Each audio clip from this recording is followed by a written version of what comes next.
നിൻ്റെ മാതൃകാ പുരുഷൻ, നിന്നെ ഇൻസ്പയർ ചെയ്ത ആരാണ്? അവ എടുത്ത ഉടനെ അവൻ പറയണം നിവിൻ പോളി.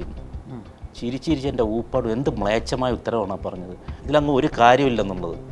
നമ്മൾ എൻ്റർടൈൻ ചെയ്യാൻ വേണ്ടി അത് കണ്ടു കൈയടിച്ച് പ്രോത്സാഹിപ്പിക്കുക, വിടുക. പിന്നെ ഇവരുടെ ബാക്കിൽ ഓടി നടക്കേണ്ട ആവശ്യം എന്താണ്? എക്സ്പ്ലെയിൻ ചെയ്യാൻ സിമ്പിളാണ്. അവർ ജീവിതത്തിൽ ഭയങ്കര മറ്റുള്ളവരെ സഹായിക്കാനും മറ്റുള്ളവരുടെ നന്മയായിട്ട് പെരുമാറാനും ഒക്കെ ആയിട്ട് കാണിക്കുന്നില്ലേ? ജീവിതത്തെ അങ്ങനെയൊന്നുമല്ല. മറ്റുള്ളവർക്ക് എങ്ങനെ പാര വെക്കാം, ഒരുത്തൻ്റെ ചാൻസ് എങ്ങനെ ഇല്ലാതാക്കാം, അവൻ അത് പറഞ്ഞില്ലേ, എന്നാൽ പിന്നെ അവനെ വളർത്തണ്ട. ഈ ഇപ്പം അലൻ ജോസ് പെരേര എന്ന് പറഞ്ഞ് മറ്റേ കോമഡിയൊക്കെ ഈ സിനിമകളൊക്കെ വരുമ്പം അപ്പോൾ പുള്ളിക്ക് വ്യക്തമായ ധാരണയുണ്ട് ഞാനിങ്ങനെ കാണിച്ചാൽ ഇത്രയും ആൾക്കാർ എനിക്ക് പിന്നാലെ ഉണ്ടെന്നുള്ളത്. അപ്പോൾ അയാളാണോ മണ്ടൻ? അയാളെ പിന്നെ നടക്കുന്നവരാണോ മണ്ടൻ? ഒരു 2 തലയും 4 കൈയും ഒക്കെ ആയിട്ടൊരു വികൃതമായിട്ടൊരു കുഞ്ഞ് ജനിക്കുന്നു. അപ്പോൾ അതിനെ കാണാനൊരു കൗതുകത്തോടെ ആൾക്കാർ തടിച്ചുകൂടില്ല. അതാണ് ഇവിടെ സംഭവിക്കുന്നത്. എനിക്ക് അഭിനയത്തിൽ മാത്രം നിൽക്കണമെന്ന് പറഞ്ഞാൽ എനിക്ക് നല്ലൊരു ഓപ്പർച്യൂണിറ്റി കിട്ടണ്ടായി. അപ്പോൾ അത്രയും നല്ലൊരു ഓപ്പർച്യൂണിറ്റി കിട്ടുകയാണെങ്കിൽ നമ്മൾ ബാക്കിയെല്ലാം ഒതുക്കിയിട്ട് ആ ഒരു ഒറ്റ കാര്യത്തിലേക്ക് പോകും. പിന്നെ ഈ പറഞ്ഞതുപോലെ ബിഗ് ബോസ് നമുക്ക് നല്ലൊരു ഫെയിം തന്നു. ബിഗ് ബോസ് എന്ന് പറയുന്നത് എനിക്ക് വളരെ ഇഷ്ടപ്പെട്ടൊരു സാധനമാണ്. നമ്മൾ ജനം കൈയടിക്കുന്നവർക്ക് ഒന്നുമല്ല സത്യത്തിൽ അതിൽ കപ്പ് കൊടുക്കുന്നത്. അപ്പോൾ അത് ബിഗ് ബോസിൻ്റെ അതെന്നും ഇങ്ങനെ പറയണം ആൾക്കാർ. അപ്പോൾ അത് ബിഗ് ബോസിൻ്റെ ഒരു സ്ട്രാറ്റജിയാണ്. അത് യഥാർത്ഥ കിട്ടേണ്ടുള്ള ആൾക്കാർക്ക് അവർ കൊടുക്കില്ല. ചോറിന് കറി എങ്ങനെയാണോ പ്രധാനം അത്ര, അല്ലെ ചോറിൻ്റെ തൊടുകറികളില്ലേ, അതുപോലെയുള്ള സെക്സ് പ്രണയിക്കുന്ന ഒരു വ്യക്തിക്ക് ഇപ്പോൾ നടക്കുന്നത് പ്രണയമല്ല.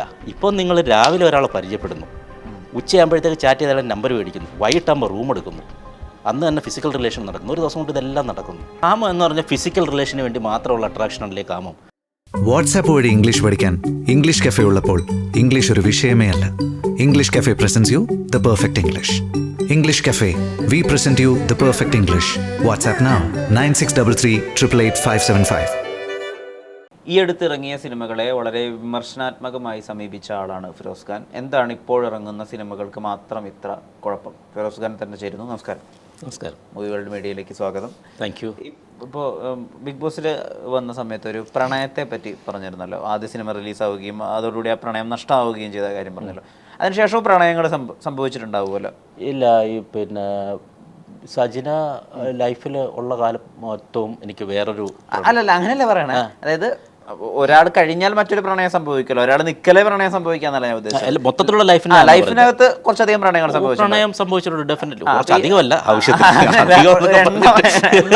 അധികം പ്രണയിക്കാൻ ഞാൻ തോന്നുന്നു ആവശ്യത്തിനുള്ള. അതായത് നിങ്ങൾ മനസ്സിലാക്കണം, ഈ എല്ലാ മനുഷ്യരിലും ഒരു പ്രണയമുണ്ട്. മനസ്സിലായോ? ഈ പ്രണയം എന്ന് പറയുന്നതിൻ്റെ ടോക്സിക് അവസ്ഥയിലേക്ക് പോകാതിരുന്നാൽ മതി. ഇപ്പോഴത്തെ പോലെ കാമത്തെ പ്രണയം എന്ന് വിളിക്കുന്ന സമയമാണല്ലോ ഇപ്പം. കാമം ഏതാ പ്രണയം എന്ന് അറിയത്തില്ല പിള്ളേർക്ക്. ഈ കാമം പ്രണയം ഒന്ന് ഡിഫറൻഷിയേറ്റ് ചെയ്ത് പെട്ടെന്ന് പറയാം. കാമം എന്ന് പറഞ്ഞാൽ ഫിസിക്കൽ റിലേഷന് വേണ്ടി മാത്രമുള്ള അട്രാക്ഷനല്ലേ കാമം. പ്രണയം എന്ന് പറഞ്ഞാൽ ഹൃദയങ്ങൾ തമ്മിലുള്ള അടുപ്പമോ, അതിനൊരു ഒറ്റ വാക്കിൽ നിൽക്കുന്നതല്ല പ്രണയം. നിങ്ങൾ ഒറ്റ വാക്കുകൊണ്ട് എനിക്ക് പ്രണയത്തെക്കുറിച്ച് വിവരിക്കാൻ പറ്റില്ല. പ്രണയത്തിന് ഫീലിംഗ് അല്ല, പ്രണയത്തിൽ കാമം ഇൻവോൾവ് ആവില്ലേ? പ്രണയത്തിന് പ്രാധാന്യം ഹൃദയങ്ങൾ തമ്മിലുള്ള അടുപ്പമാണ്. അത് കഴിഞ്ഞിട്ടേ ഉള്ളൂ സെക്സ്. ചോറിന് കറി എങ്ങനെയാണോ പ്രധാനം അത്ര, അല്ലെ ചോറിൻ്റെ തൊടുകറികളില്ലേ, അതുപോലെയുള്ള സെക്സ് പ്രണയിക്കുന്ന ഒരു വ്യക്തിക്ക്. അപ്പോൾ ആ ചോറുണ്ണുമ്പോൾ നമ്മൾ നല്ല രീതിയിൽ കഴിക്കുന്ന സമയത്ത് അത് ആ ഒരു അച്ചാറെടുത്ത് തൊട്ടുമ്പോൾ അതിനൊരു സുഖം ഉണ്ടാവും. പക്ഷെ പ്രാധാന്യം ഇവിടെ ചോറല്ലേ.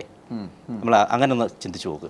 അതേ കണക്ക് നമ്മൾ പ്രണയിക്കുന്ന വ്യക്തിക്കെന്ന് പറയുന്നത് അവർക്ക് ഹൃദയം തമ്മിലുള്ള അടുത്ത് ഒരുപാട് കാര്യങ്ങളുണ്ട്. വികാരം സെക്സ് എന്ന് പറഞ്ഞ ഒറ്റ ഒരു സാധനത്തിൽ അങ്ങ് ഒതുങ്ങുന്നില്ലേ. പ്രണയത്തിന് ഒരുപാട് സാധനങ്ങളുണ്ട്. നല്ല മനുഷ്യത്വം വേണം, സ്നേഹമായിരിക്കുക, ഒരുപാട് കൈൻഡ്നെസ് വേണം, പൊളൈറ്റായിട്ട് സംസാരിക്കണം, ഒരുപാട് കാര്യങ്ങൾ ചേരുമ്പോഴാണ് പ്രണയമാകുന്നത്. നിങ്ങളായിരിക്കുന്ന അവസ്ഥയിൽ ഞാൻ നിങ്ങളെ അക്സെപ്റ്റ് ചെയ്യുന്നതാണ് പ്രണയം. ഓക്കെ, അല്ലെങ്കിൽ ടോക്സിസിറ്റിയായി മാറത്തില്ലേ. അതാണ് പ്രണയം. എൻ്റെ ഒരു ഡെഫിനിഷൻ അതാണ് പ്രണയം. അപ്പോൾ പ്രണയത്തിനകത്ത് സെക്സ് ഉണ്ടാകാം, പക്ഷേ ഇപ്പോൾ നടക്കുന്നത് പ്രണയമല്ല. ഇപ്പോൾ നിങ്ങൾ രാവിലെ ഒരാളെ പരിചയപ്പെടുന്നു, ഉച്ചയാകുമ്പോഴത്തേക്ക് ചാറ്റ് ചെയ്താലും നമ്പർ മേടിക്കുന്നു, വൈകിട്ടാകുമ്പോൾ റൂം എടുക്കുന്നു, അന്ന് തന്നെ ഫിസിക്കൽ റിലേഷൻ നടക്കുന്നു. ഒരു ദിവസം കൊണ്ട് ഇതെല്ലാം നടക്കുന്നു. അവരും ഈ പെൺകുട്ടികളും അതിന് വില്ലിങ്ങാണ്. അവർക്കും അത് മതി. അടുത്ത ഒരു വീക്ക് കാണുക ഒരു ബന്ധം, അടുത്തത് ഒരു വേറെ ആൾക്കാരെ തേടി പോകുന്നു. നിങ്ങൾ നോക്കിക്കോ, ഇങ്ങനെ തന്നെയാണ് ഇപ്പോൾ ഒരു 75 നടക്കില്ലേ ഫിറോസ്? ഇത് പണ്ടത്തെ സൗകര്യങ്ങൾ ഉണ്ടായിരുന്നില്ല, ഇതിന് സൗകര്യങ്ങൾ കൂടി, ഇന്ന് എളുപ്പത്തിൽ മുറികൾ ലഭ്യമാണ്. അല്ല, അത്രയല്ലേ ഉള്ളൂ. അങ്ങനെയല്ല അതിനെ നോക്കി കണ്ടത്. പണ്ട് ആഗ്രഹങ്ങൾ ഉണ്ടായിരുന്നു, പക്ഷേ പണ്ട് കുറച്ചുകൂടി ബന്ധങ്ങൾക്ക് വാല്യൂ ഉള്ള സമയമായിരുന്നു. അപ്പം ഞാൻ എൻ്റെ കാര്യം വെച്ച് പറയാം. എനിക്ക് എല്ലാ ലോകത്തെക്കുറിച്ച് വെച്ചിട്ട് അങ്ങനെ പറയാനൊന്നും ഞാൻ വലിയ ആളല്ല. പക്ഷെ ഞാൻ എൻ്റെ കാര്യം ഇപ്പോൾ ഞാൻ പ്രണയിക്കുന്ന ഒരു സമയം, അതായത് ഞാൻ സ്കൂളിൽ എനിക്ക് പ്രണയം ഉണ്ടായിരുന്നു. ആ പ്രണയം എന്ന് പറഞ്ഞാൽ ഞാൻ സംസാരിക്കാൻ പോലും നമുക്ക് പറ്റില്ല. ജസ്റ്റ് ഒന്ന് കണ്ണുകളിൽ ജസ്റ്റ് നോക്കിയാൽ തന്നെ ഞാൻ പ്രണയിക്കുന്ന കുട്ടിയുടെ കണ്ണിൽ ഒന്ന് റൊമാൻറ്റിക്കായിട്ട് നോക്കിയാൽ പോലും, അതും ഒരു സമയത്തിൽ കൂടുതൽ കണ്ണി നോക്കിയിരിക്കില്ല, നോക്കിയാൽ പോലും അന്നത്തെ ഒരു ദിവസത്തിൻ്റെ ഒരു ഉണർവ്, അതായത് ഒരു വല്ലാത്ത അവസ്ഥയായിരുന്നു. 2 ദിവസം ഉറങ്ങാൻ പറ്റില്ല. അങ്ങനെ ഒരു പ്രണയം ഉണ്ടായിരുന്നു. ഇന്ന് അങ്ങനെയാണോ? ഇന്ന് സൗകര്യങ്ങളൊക്കെ കൂടി, ബന്ധങ്ങൾക്ക് വാല്യൂ ഇല്ലാതെ വന്നു, എന്തും ചെയ്യാം, അതിനൊരു മാസ്, എല്ലാത്തിനെയും ഗ്ലോറിഫൈ ചെയ്ത് കാണിക്കുന്ന കാലമാണ്. അപ്പോൾ ആ ഒരു രീതിയിലേക്ക് കാര്യങ്ങൾ മാറി. അപ്പോൾ ഇപ്പോൾ എന്ന് പറയുക മൊബൈൽ പോലുള്ള, എനിക്ക് ഒരാളുടെ നമ്പർ കിട്ടാനോ എല്ലാം എളുപ്പമാണ്. സോഷ്യൽ മീഡിയയിൽ ഒരാളോ ഇത് സെർച്ച് ചെയ്തെടുക്കാൻ എളുപ്പമാണ്.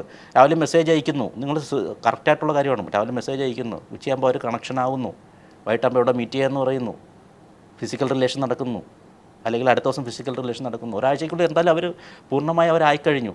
പിന്നെ അടുത്ത ഇതിലേക്ക് അവർ പോവുകയാണ് ചെയ്യുന്നത്. ഒരു പ്രണയമൊന്നും അങ്ങനെ ഞാനിതിപ്പം ഈ 100% ആൾക്കാരെ അല്ല പറയുന്നത്, ഞാൻ മെജോറിറ്റി ആൾക്കാരുടെ കാര്യമാണ് ഈ പറയുന്നത്. അപ്പോൾ പോലും ഫിറോസ് അപ്പോൾ ഒരു ബോയ് ഫ്രണ്ട് എന്നുള്ള രീതിയിൽ എങ്ങനത്തെ മനുഷ്യനായിരുന്നു? ഞാൻ എൻ്റെ പ്രണയങ്ങളൊക്കെ വളരെ ബ്യൂട്ടിഫുൾ ആയിട്ടുള്ള പ്രണയങ്ങൾ. ഞാൻ പ്രണയിച്ചവരൊക്കെയും ഞങ്ങൾ പിരിയേണ്ട സാഹചര്യം വന്നാൽ പോലും ഒരിക്കലും ഈ പറഞ്ഞതുപോലെ എന്നെ അവരൊരു ശാപത്തോടെയോ അല്ലെങ്കിൽ ഞാൻ അവരെ ശപിച്ചുകൊണ്ടോ ഒന്നും പിരിഞ്ഞൊരവസ്ഥ ഉണ്ടായിട്ടില്ല. ഇപ്പം ഞാൻ പ്രണയിച്ചവർ പലരും നല്ല, അതായത് ഫാമിലിയായിട്ട് ജീവിക്കുന്നവർ പോലും അവരുമായിട്ട് അവരുടെ ഹസ്ബൻഡിനോട് വരെ പറഞ്ഞ പ്രണയങ്ങളുണ്ട്. പക്ഷെ അത് ആ രീതിയിലാണ് കാണുന്നത്. അപ്പോൾ നമ്മുടെ പ്രണയത്തിൻ്റെ കാര്യം പറയുകയാണെങ്കിൽ ഈ മനുഷ്യരാശി ഉണ്ടായ കാലം മുതലേ പ്രണയങ്ങളുണ്ട്. നമ്മൾ ഇന്ന് ലോകത്തിന് ഒരുപാട് വലിയ കാര്യങ്ങൾ സംഭാവന ചെയ്ത പല സയൻറ്റിസ്റ്റുകളും ബ്യൂട്ടിഫുൾ പ്രണയങ്ങളിൽ കൂടി വന്നവരാണ്. നിക്കോള ടെസ്ല എന്ന് പറഞ്ഞ വ്യക്തി എന്ന് പറയുന്നത് ഏറ്റവും നല്ല പ്രണയം വന്നതാണ്. അപ്പോൾ പോലും പുള്ളി പ്രണയിച്ചിരുന്നത്, പുള്ളി ഒരുപാട്, അതായത് AC ആൾട്ടർനേറ്റീവ് കറണ്ട് കണ്ടുപിടിച്ച ആളാണ്. പുള്ളി ഒരുപാട് ലോകത്തിന് വേണ്ടി സംഭാവന ചെയ്തിട്ടുള്ളവരാണ്. പക്ഷേ നമ്മൾ മറ്റ് ന്യൂട്ടനെ പോലെയോ അല്ലെങ്കിൽ പിന്നെ ഐൻസ്റ്റീനെ പോലെയോ ഒന്നും പേര് പുള്ളിയുടെ കേട്ടില്ല. പക്ഷേ പുള്ളിയുടെ ചരിത്രം പഠിക്കുകയാണെങ്കിൽ കറണ്ടിൻ്റെ AC, അതായത് ആൾട്ടർനേറ്റീവ് കറണ്ട് കണ്ടുപിടിച്ചതിൽ പ്രധാന പങ്ക് വഹിച്ച ഒരാളാണ് അദ്ദേഹം. പക്ഷേ അദ്ദേഹം ഏറ്റവും നല്ലൊരു മനുഷ്യസ്നേഹിയായിരുന്നു. അദ്ദേഹത്തിന് ബ്യൂട്ടിഫുൾ ഒരു പ്രണയം ഉണ്ടായിരുന്നു. പക്ഷേ പ്രണയത്തിലൊരു സാധനം എന്ന് പറഞ്ഞാൽ, പുള്ളിക്ക് പ്രണയം തോന്നിയ വ്യക്തി എന്ന് പറഞ്ഞാൽ പുള്ളിയുടെ ഫ്രണ്ടിൻ്റെ വൈഫിനോടാണ് പ്രണയം തോന്നിയിരുന്നത്. അത് അവർ ഒരിക്കലും അവരുടെ ടോക്സിക് ആയിരുന്നില്ല, അവരുടെ ശരീരം കൊണ്ടായിരുന്നില്ല അവരുടെ പ്രണയം ഒരിക്കലും. അവരുടെ പ്രണയം അവരുടെ കവിതകളിൽ കൂടി, അവരുടെ എഴുത്തുകളിൽ കൂടിയും അവരുടെ ചില വല്ലപ്പോഴുമുള്ള സംഭാഷണങ്ങളിൽ മാത്രം ഒതുങ്ങി നിന്നെയാണ്.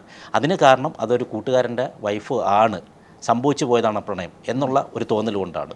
അപ്പോൾ പോലും ഈ ഫ്രണ്ടെന്ന് പറഞ്ഞ വ്യക്തി ഒരു വലിയ അപകടത്തിൽപ്പെട്ടപ്പോൾ വേണമെങ്കിൽ ഈ നിക്കോളയ്ക്ക് കണ്ണടയ്ക്കാമായിരുന്നു. അദ്ദേഹത്തിൻ്റെ ചരിത്രം പഠിക്കുകയാണെങ്കിൽ അദ്ദേഹത്തിന് കണ്ണടയ്ക്കേണ്ട ഒരു വലിയ അപകടത്തിൽ നിന്ന് രക്ഷപ്പെടുത്തിയത്, ആ പ്രണയം നിൽക്കുമ്പം പോലും അവിടെ ഒരു മനുഷ്യ സ്നേഹം ഉണ്ടായിരുന്നു, രക്ഷപ്പെടുത്തിയത് ഇദ്ദേഹം തന്നെയാണ്. അപ്പോൾ പ്രണയം എല്ലാ മനുഷ്യരിലും ഉണ്ടാവും. അത് ഏത് അവസ്ഥയിലിരിക്കുന്നതായാലും, എത്ര ബുദ്ധിജീവി എന്ന് പറയുന്ന മനുഷ്യരായാലും ഇനി എത്ര ബ്രൂട്ടൽ എന്ന് പറയുന്ന വ്യക്തിയതായാലും പ്രണയങ്ങളുണ്ടാകാം. താങ്കളുടെ സെപ്പറേഷൻ്റെ വാർത്തകളൊക്കെ ഒരുപാട് വന്ന സമയത്ത് ആളുകൾ പൊതുവിൽ പറഞ്ഞ കാര്യം, ഇത് ലോയാലിറ്റിയുമായി ബന്ധപ്പെടുത്തിയിട്ടാണ് ആളുകൾ അതിനെ വിശകലനം ചെയ്തത്. അതായത് നിങ്ങളുടെ രണ്ടുപേരുടെയും ബന്ധങ്ങളിൽ മറ്റ് ബന്ധങ്ങളുണ്ടായി എന്നുള്ള തെറ്റിദ്ധാരണയിലാണ് ആളുകൾ അതിനെ. ആൾക്കാർക്ക് എന്താണ് പറയാൻ, ആൾക്കാരുടെ കാഴ്ചപ്പാടനുസരിച്ച് എന്ത് വേണമെങ്കിലും പറയാമല്ലോ. ഫിറോസ് ഏറ്റവും അധികം ലോയലായിട്ടുള്ളൊരു ബോയ് ഫ്രണ്ട് ആയിരുന്നു എല്ലാ ബന്ധങ്ങളിലും. പിന്നെ ഞങ്ങൾ വളരെ, അതല്ലേ നിങ്ങൾ എവിടെയെങ്കിലും ഡിവോഴ്സായ 2 പേര് വീണ്ടും സംസാരിക്കുക ഇത്രയും നല്ല സൗഹൃദമായിട്ട് പോകുന്നത് നിങ്ങൾ കണ്ടിട്ടുണ്ടോ? നമ്മൾ ഡിവോഴ്സ് എന്ന് പറഞ്ഞാൽ പിന്നെ അവർ അങ്ങോട്ടും ഇങ്ങോട്ടും നോക്കില്ല. നമ്മുടെ ഇവിടുത്തെ ഒരു കൾച്ചർ അങ്ങനെയാണ്. അവർ ദേഷ്യത്തോടെ ആയിരിക്കും. ഒരിക്കലുമല്ല. ഇപ്പോഴും നമുക്ക് ഇപ്പോൾ എന്താണ്, സജിന ഒരു നല്ല പൊസിഷനിലെത്താൻ ഞാൻ ആഗ്രഹിക്കുകയും തിരിച്ചും അവളും അങ്ങനെ തന്നെയാണ്. ഞങ്ങളിപ്പോഴും സംസാരിക്കുന്നുണ്ട്. ഞങ്ങൾക്കൊരു ഹസ്ബൻഡ് ആൻഡ് വൈഫായിട്ട് മുന്നോട്ട് പോകാൻ പറ്റില്ല എന്നൊരു തോന്നൽ കൊണ്ടാണ് ഞങ്ങൾ പിരിഞ്ഞത്. ഞങ്ങളിപ്പോഴും ടോക്സിക്കായിട്ടൊരു അവസ്ഥയിലല്ല നിൽക്കുന്നത്. ഞങ്ങൾ നല്ല സൗഹൃദത്തോടെ തന്നെയാണ്. ഒരു ഹസ്ബൻഡ് ആൻഡ് വൈഫ് അല്ലെന്ന് മാത്രമേ ഉള്ളൂ ഞങ്ങൾ. ഈ പ്രണയത്തെ ഇത്ര ബന്ധം പ്രണയിക്കുന്ന ആൾക്ക് പിന്നീട് ഒരു പ്രണയം സംഭവിച്ചോ? അല്ല, ഈ പ്രണയം എന്ന് പറയാൻ കാണുന്നവരുടെ എല്ലാം നമുക്കങ്ങ് പ്രണയം തോന്നില്ലല്ലോ. ഈ പ്രണയം എന്നുള്ളൊരു വികാരമാണല്ലോ, സമയം എടുക്കും. അത് ഇപ്പോൾ എന്തായാലും ഈ പ്രസൻറ്റ് ടൈമിൽ പ്രണയം ഇല്ല എന്ന് തന്നെ പൂർണ്ണമായിട്ട് പറയാം. കാരണം ഇപ്പം ഓൾറെഡി ഞാൻ പല കാര്യങ്ങളിലും എൻഗേജ്ഡ് ആണ് നല്ല രീതിയിൽ. അപ്പോൾ അങ്ങനെ എൻഗേജഡായിരിക്കുമ്പോൾ എനിക്ക് അതിനൊരു സമയമോ അല്ലെങ്കിൽ അങ്ങനെ ഒരാളെയോ എനിക്ക് കാണാൻ പറ്റുന്നില്ല. ഇപ്പോൾ എൻ്റെ മനസ്സിൻ്റെ 7 അയലത്ത് പോലും പ്രണയമില്ലാത്തൊരവസ്ഥയിൽ കൂടിയാണ് ഞാൻ ഇപ്പോൾ പോയിക്കൊണ്ടിരിക്കുന്നത്. ഇപ്പം ഒരുപാട് കാര്യങ്ങൾ എനിക്കൊരു 24 മണിക്കൂർ തികയുന്നില്ല എന്നൊരു രീതിയിലാണ് എൻ്റെ ഇപ്പോഴത്തെ ഒരു ജീവിത സ്റ്റൈല്. ഈ ഇപ്പോഴത്തെ നല്ല ഒരു 1-2 വർഷമായിട്ട് ഞാനിപ്പോൾ അങ്ങനെയാണ് പോയിക്കൊണ്ടിരിക്കുന്നത്. TV അതിൽ വലിയൊരു മൈൽ സ്റ്റോൺ ആണ് ഡേഞ്ചറസ് ബോയ്സ് എന്നുള്ളൊരു ഷോ തന്നെ. അതിനുശേഷം അതിൻ്റെ മറ്റേ സീരിയൽ ഫോർമാറ്റുകളിലേക്കും പോയി ബിഗ് ബോസിലും വന്നു. സിനിമ ചെയ്തിട്ടുണ്ട്, സിനിമകൾ ഞാൻ മെൻഷൻ ചെയ്യാം. അപ്പം സിനിമകളിൽ ഇങ്ങനെ ഓൺ ഓഫ് ആയിട്ടാണ് നിന്നിട്ടുള്ളത്. ഒരു സിനിമ അതിനുശേഷം വലിയൊരു ഗ്യാപ്പ്, പിന്നെ ഒരു സിനിമ, അങ്ങനെ അങ്ങനെ അല്ല, അങ്ങനെയാണല്ലോ. സിനിമയിൽ എല്ലാം അങ്ങനെ തന്നെ. അപ്പൊ ഞാൻ ചോദിക്കുന്നത്, തുടർച്ചയായി ഇപ്പൊ അഭിനയം അത്രയധികം ഇഷ്ടപ്പെട്ടുകൊണ്ടാണല്ലോ കരിയറിൽ അഭിനയം കൊണ്ടുവരുന്നത്. 100%. അപ്പം ഒരു മുഴുവൻ സമയ നായകനായി, സ്വഭാവ നടനായി, ആക്ടർ എന്നുള്ള രീതിയിൽ മൊത്തമായും ഫുൾ ഫ്ലെഡ്ജിൽ ഇറങ്ങാത്തത് എന്തുകൊണ്ടാണ്? അതിനു വേണ്ടിയിട്ടുള്ള ശ്രമങ്ങൾ ഇപ്പം സ്റ്റേജും ഫാഷനും ആണല്ലോ എപ്പോഴും പാരലായിട്ട് കൊണ്ടുപോകുന്നത്. ഫുൾ ഫ്ലെഡ്ജിലായിട്ട് ഒരു ആക്ടറായിട്ട് കൊണ്ടുപോകാൻ ആ ശ്രമം നടത്താത്തത് എന്തുകൊണ്ട്? അല്ല, അങ്ങനത്തെ ശ്രമം എന്ന് പറഞ്ഞാൽ, ഒന്നാമത്തെ കാര്യം എന്ന് പറഞ്ഞാൽ എനിക്ക് ആവശ്യത്തിനുള്ള ശ്രമങ്ങൾ ഞാൻ നടത്തുന്നുണ്ട്. അതായത് ഇപ്പം ആങ്കറിങ് മേഖലയിൽ ഞാനുണ്ട്, ഡാൻസിൻ്റെ പരിപാടികളുണ്ട്, ഇങ്ങനെ പല പല ടോട്ടൽ കലകളാണെങ്കിലും അതിൽ പല പല സ്ഥലങ്ങളിലായിട്ട്. ഞാൻ കുറച്ചുകൂടി ക്ലാരിറ്റി എടുത്താൻ ചോദിച്ചോട്ടെ. ഇപ്പം ഉദാഹരണത്തിന് ഇങ്ങനെ കാര്യങ്ങളൊക്കെ ചെയ്തു പോകുന്ന ആളുകളുണ്ടല്ലോ. ഉദാഹരണത്തിന് ജയസൂര്യ അല്ലെങ്കിൽ ജോജു ജോർജ്, ഇവരൊക്കെ ഒരു പോയിന്റ് വരെയും അതിനെ കോൺട്രിബ്യൂട്ടിംഗ് ഫാക്ടേഴ്സ് ആയിട്ട് ഉപയോഗിച്ചിട്ട് പിന്നീട് അവിടെ നിന്ന് അങ്ങോട്ട് ഒരു കട്ട് ഓഫ് ആയിരുന്നു, ഒരു ബ്രേക്ക് ആയിരുന്നു. കംപ്ലീറ്റ്ലി അവർ ആക്ടിംഗ് സോണിലേക്കും അവരുടെ പ്രധാന റോളുകളിലേക്ക് വരുന്ന സിനിമകളിലേക്ക് മാത്രമാണ് അവരുടെ കരിയർ ഫോക്കസ് ചെയ്തത്. അങ്ങനെ ഒറ്റ കാര്യത്തിലേക്ക് ഫിറോസ് പോകുന്ന സമയം എപ്പോഴാണ്? അല്ല, അങ്ങനെയല്ല. അത് ഒറ്റ കാര്യത്തിലേക്ക് പോകാൻ ഇപ്പം നമുക്ക് അത്രയും നല്ലൊരു ഓപ്പർച്യൂണിറ്റി കിട്ടണം. ഓക്കെ, ഇപ്പം എനിക്ക് അഭിനയത്തിൽ മാത്രം നിൽക്കണമെന്ന് പറഞ്ഞാൽ എനിക്ക് നല്ലൊരു ഓപ്പർച്യൂണിറ്റി കിട്ടണ്ടായി. അപ്പോൾ അത്രയും നല്ലൊരു ഓപ്പർച്യൂണിറ്റി കിട്ടുകയാണെങ്കിൽ നമ്മൾ ബാക്കിയെല്ലാം ഒതുക്കിയിട്ട് ആ ഒരു ഒറ്റ കാര്യത്തിലേക്ക് പോകും. ഇപ്പോൾ എനിക്ക് അങ്ങനെ സിനിമ മാത്രമേ പറ്റത്തുള്ളൂ എന്ന് പറഞ്ഞാൽ ഞാൻ പട്ടിണി കിടക്കേണ്ട ഒരു ഇതാണെങ്കിൽ എനിക്ക് വാർക്കാൻ പറ്റത്തില്ല ഇവിടെ വന്നിരുന്നത്. കാരണം ഈ സിനിമാക്കാരെല്ലാവരും കൂടെ എനിക്ക് ചാൻസ് തരാതാകും. ഇപ്പം തന്നെ 10 ചാൻസ് വരുന്നതിൽ 8 തട്ടിപ്പോയിട്ട് 2 വരുന്നുള്ളൂ. ഏതാ നട്ടലുള്ളമാരാണ് എനിക്ക് ചാൻസ് തരുന്നത് ഈ വാ തുറക്കുന്നത് കൊണ്ട്. പക്ഷേ എനിക്ക് മതിയത്. അപ്പോൾ ഈ പല പല മേഖലയിൽ നിൽക്കുമ്പോൾ അത്യാവശ്യം എനിക്ക് ജീവിച്ച് പോകാനുള്ള കാര്യങ്ങൾ അതിൽ നിന്നൊക്കെ കിട്ടും. അതുകൊണ്ടാണ് പല മേഖലകളുമായി ബന്ധപ്പെട്ട് നിൽക്കുന്നത്. ഇപ്പം നിങ്ങൾ നേരത്തെ പറഞ്ഞ താരങ്ങളെന്നൊക്കെ പറയുന്നവർക്ക് പോലെ എനിക്ക് നല്ലൊരു ഓപ്പർച്യൂണിറ്റി വന്നാൽ എനിക്ക് തീർച്ചയായിട്ടും എനിക്ക് അതിൽ നിന്നൊരു വരുമാനം എനിക്ക് കിട്ടി തുടങ്ങിയാൽ ഏതാണ് അതിൽ എനിക്ക് നിൽക്കാൻ പറ്റും. ഇപ്പോൾ അങ്ങനെയല്ല. ഇപ്പോൾ അങ്ങനെ ഒന്നാമത്തെ കാര്യം, ഈ ഇൻ്റർവ്യൂ പോലുള്ള കാര്യങ്ങളിൽ ഞാൻ പറയുന്ന കാര്യങ്ങൾ പലർക്കും ഇഷ്ടപ്പെടാതെ ഈ പറഞ്ഞതുപോലെ ഇപ്പം നിങ്ങൾ പറഞ്ഞ പേരുകളിലുള്ള വലിയ നടന്മാർ പോലും മറ്റു വലിയ നടന്മാരെ നട്ടല് വളച്ച് നിൽക്കുന്ന ഒരു കാലത്താണ് ഞാൻ നിൽക്കുന്നത്. അപ്പോഴാണ് ഒന്നുമല്ലാത്ത ഞാൻ ഈ വാദമൊന്ന് സംസാരിക്കുന്നത്. അപ്പോൾ ഒന്ന് ആലോചിച്ച് നോക്കി, എന്നെ അവർക്ക് നിഷ്പ്രയാസം ഒരു പൂവിൻ്റെ ലാഭത്തോടെ എടുത്ത് കളയാൻ അവർക്ക് പറ്റുമല്ലോ. അല്ല ഫിറോസ്, അപ്പോൾ പറഞ്ഞു വരുന്നത് ഇപ്പോൾ വലിയ താരങ്ങൾക്ക് സൂപ്പർ സ്റ്റാർസിൻ്റെ സ്തുതിപാഠകരായി കഴിഞ്ഞാൽ 100% എല്ലാവർക്കും അറിയാവുന്ന കാര്യം തന്നെയല്ലേ, സ്തുതിപാഠകർക്കാണ് വീണ്ടും വീണ്ടും ചാൻസ്. ഇവിടെ റെയറായിട്ടുള്ളവരെ ഉള്ളു, പൃഥ്വിരാജിനെ പോലെയുള്ള ഇത്തിരി ഗട്സ് ഉള്ളവന്മാർ. ബാക്കിയുള്ളവർക്കൊക്കെ നിൽക്കാൻ ഭയങ്കര പാടാണ്. ഇവിടെ സ്തുതി പാടാതെ ആർക്കും നിൽക്കാൻ പറ്റത്തില്ല. മറ്റുള്ളവരെ പുകഴ്ത്തണം. ഇതിനകത്തൊക്കെ ഒരുപാട് കാര്യങ്ങൾ നടക്കുന്നുണ്ട്, നട്ടലില്ലായ്മ ഒരുപാട് നടക്കുന്നുണ്ട്. ഇതിനകത്തൊരു പൊളിറ്റിക്സ് വളരെ 100% ഉണ്ട്. എല്ലാത്തിലുള്ളവർ തന്നെ സിനിമയിലും ഉണ്ട്. നമ്മൾ ഈ സിനിമയിൽ കാണുന്ന നായകൻ്റെ പരിവേഷമൊന്നും അവരൊന്നും ജീവിതത്തിലില്ല. പലരും നായകനായിട്ട് കാണുന്നവരൊക്കെ ജീവിതത്തിൽ വില്ലന്മാരാണ്. ഒന്ന് എക്സ്പ്ലെയിൻ ചെയ്താൽ? എക്സ്പ്ലെയിൻ ചെയ്യാൻ സിമ്പിളാണ്. അവർ ജീവിതത്തിൽ ഭയങ്കര മറ്റുള്ളവരെ സഹായിക്കാനും മറ്റുള്ളവരുടെ നന്മയായിട്ട് പെരുമാറാനും ഒക്കെ ആയിട്ട് കാണിക്കുന്നില്ലേ. ജീവിതത്തെ അങ്ങനെയൊന്നുമല്ല, മറ്റുള്ളവർക്ക് എങ്ങനെ പാര വെക്കാം, ഒരുത്തൻ്റെ ചാൻസ് എങ്ങനെ ഇല്ലാതാക്കാം, അവനെ അത് പറഞ്ഞില്ലേ എന്നാൽ പിന്നെ അവനെ വളർത്തണ്ട, അവനെ അങ്ങ് അടിച്ചില്ലാതാക്കാം. ഇത് തന്നെയല്ലേ ഇവിടെ നടക്കുന്നത്. അതെല്ലാവർക്കും അറിയാവുന്ന കാര്യമാണ്. നഷ്ടമായ അവസരങ്ങളുണ്ടോ ഫിറോസ്? ഒരുപാടുണ്ട്. അങ്ങനെ നഷ്ടമൊന്നുമല്ല, അതിൽ എനിക്ക് വിധിയില്ലായിരിക്കാം, ഇഷ്ടം പോലെ ഉണ്ട്. ഇപ്പോഴും ഒരു 10 ചാൻസ് വന്നു കഴിഞ്ഞാൽ 8 തട്ടിപ്പോവും. ഈ അടുത്തിടയ്ക്ക് തന്നെ ഞാനൊരു ഒമർ ലുലുവിൻ്റെ ഒരു സിനിമയിൽ അഭിനയിച്ചു. ഒമർ എൻ്റെ ഏറ്റവും അടുത്ത സുഹൃത്താണ്. അപ്പോൾ അതിനകത്ത് ബാഡ് ബോയ്സിൽ അഭിനയിച്ചു. അതിനകത്ത് സത്യത്തിൽ അത് ഒരു സീനാണ്. അത് പുള്ളി അത് എനിക്ക് ബാറിനകത്തുള്ള ഒരു സീനാണ്. പക്ഷേ അദ്ദേഹം എനിക്ക് വേണ്ടി അത് നല്ല രീതിയിൽ തന്നെ അത് പ്രത്യേക ബിൽഡപ്പ് ഒക്കെ തന്നു. പക്ഷേ ഞാൻ ചെയ്യേണ്ടിയിരുന്ന ക്യാരക്ടർ അതായിരുന്നില്ല. ഞാൻ ചെയ്യേണ്ടിയിരുന്നത് അതിനകത്ത് വലിയൊരു ക്യാരക്ടറായിരുന്നു. അപ്പോൾ ആ കഥ പറയുന്നത് തുടക്കം, ആ കഥ എഴുതാൻ തുടങ്ങിയത് മുതൽ ആ ക്യാരക്ടർ എനിക്ക് വേണ്ടി വെച്ചിരിക്കുകയും അത് അങ്ങനെ തന്നെ പോവുകയും ചെയ്തായിരുന്നു. അവസാനം അത് വേറെ പ്രൊഡ്യൂസർ ടീം ഏറ്റെടുത്തിരുന്നു. ആദ്യത്തെ പ്രൊഡ്യൂസർ ആയിരുന്നില്ല. ആ പ്രൊഡ്യൂസറിന് അവരുമായിട്ട് ബന്ധപ്പെട്ട് നിൽക്കുന്ന ആൾക്കാരായിരുന്നു. എന്നെയൊന്നും അറിയത്തില്ല. ഒന്നാമത് എൻ്റെ ഇൻ്റർവ്യൂ ഉണ്ട് കഴിഞ്ഞാൽ പിന്നെ കാരണം അവർക്കെന്ന് അവരെ സ്തുതി പാടുന്ന കുറച്ച് ടീമുകളുണ്ട്, അവരെ അതിലേക്ക് പേസ്റ്റ് ചെയ്തു. അപ്പം ഒരു ഡയറക്ടർ എന്ന രീതിയിൽ പുള്ളിക്കത് കേൾക്കേണ്ടി വന്നു. 100% അയാൾ ഒരിക്കലും നമ്മൾ കുറ്റപ്പെട്ടിട്ട് കാര്യമില്ല. പകരം എനിക്ക് പുള്ളി എൻ്റെ ഒരു ഇത് മാറ്റാൻ വേണ്ടിയിട്ടാണ് അതിനകത്ത് അങ്ങനൊരു സീൻ അയാൾ മനോഹരമായിട്ട് ചെയ്തു. പക്ഷേ ഞാൻ പറഞ്ഞത് അപ്പോൾ ഈ ഒരു ഉദാഹരണം പറഞ്ഞാണ്, ഈ സ്തുതി പാടാത്തത് കൊണ്ടുള്ളൊരു കാര്യം ഞാൻ പറഞ്ഞാണ്. പക്ഷേ എന്ന് പറഞ്ഞാൽ ഇനി സ്തുതി പാടിയിട്ട് ചാൻസ് മേടിക്കുമെന്ന് ജന്മത്തിലും പ്രതീക്ഷിക്കേണ്ട. കാരണം എനിക്ക് പൂർണ്ണമായ ബോധ്യമുണ്ട് ഞാൻ ഒരിക്കൽ മരിക്കുമെന്നുള്ളത്. പൂർണ്ണമായ ബോധ്യമുള്ള ഒരാളാണ് ഞാൻ. മരിക്കാതെ ജീവിക്കുന്നൊരു വ്യക്തിയായിരുന്നു ചിലപ്പോൾ ഞാൻ സ്തുതി പാടി തന്നെ. അജയനായിട്ട് കൂടെ ജീവിക്കുകയായിരുന്നെങ്കിൽ, ചിരഞ്ജീവിയായിട്ടങ്ങുള്ളൊരു വ്യക്തിയായിരുന്നെങ്കിൽ ഞാൻ സ്തുതി പാടാമായിരുന്നു. കാരണം ഒരിക്കലും മരിക്കുന്നില്ല, എന്തായാലും ജീവിച്ചേ പറ്റത്തുള്ളൂ എന്നുള്ള രീതിയിൽ. പക്ഷേ ഇവിടെ എനിക്ക് പൂർണ്ണമായ ബോധ്യമുണ്ട് ഞാൻ മരിക്കുന്നു. 2 ദിവസം മുന്നേ മരിച്ച അത്രയ്ക്ക് സന്തോഷമുള്ളൂ എനിക്ക്. എന്താ ഈ സൂപ്പർ താരങ്ങളിൽ ഒട്ടും യോജിക്കാൻ പറ്റാത്ത പെരുമാറ്റ രീതികളെന്ന് പറഞ്ഞാൽ, ഒന്നാമത്തെ കാര്യം എന്ന് പറഞ്ഞാൽ മനുഷ്യത്വമില്ലാത്ത എല്ലാവരും ഞാൻ പറയുന്നില്ല, കുറച്ച് പേരൊക്കെ നമ്മൾ പേരെടുത്ത് പറഞ്ഞവരൊക്കെ എന്തിനാണ് ചുമ്മാതെ. കുറച്ച് പേരൊക്കെ മനുഷ്യത്വമില്ലാതെയാണ്, ഒരു കൈൻഡ്നെസ് ഇല്ല. ആർക്കും ഒരു കൈൻഡ്നെസ് ഇല്ല, മറ്റൊരാളുടെ വേദനകൾ അറിയില്ല. ഇത്രയും പിന്നെ ഈ പ്രേക്ഷകരാണ് ഇവരെ വളർത്തിയെന്നുള്ള തോന്നൽ പോലും ഇവർക്കില്ല.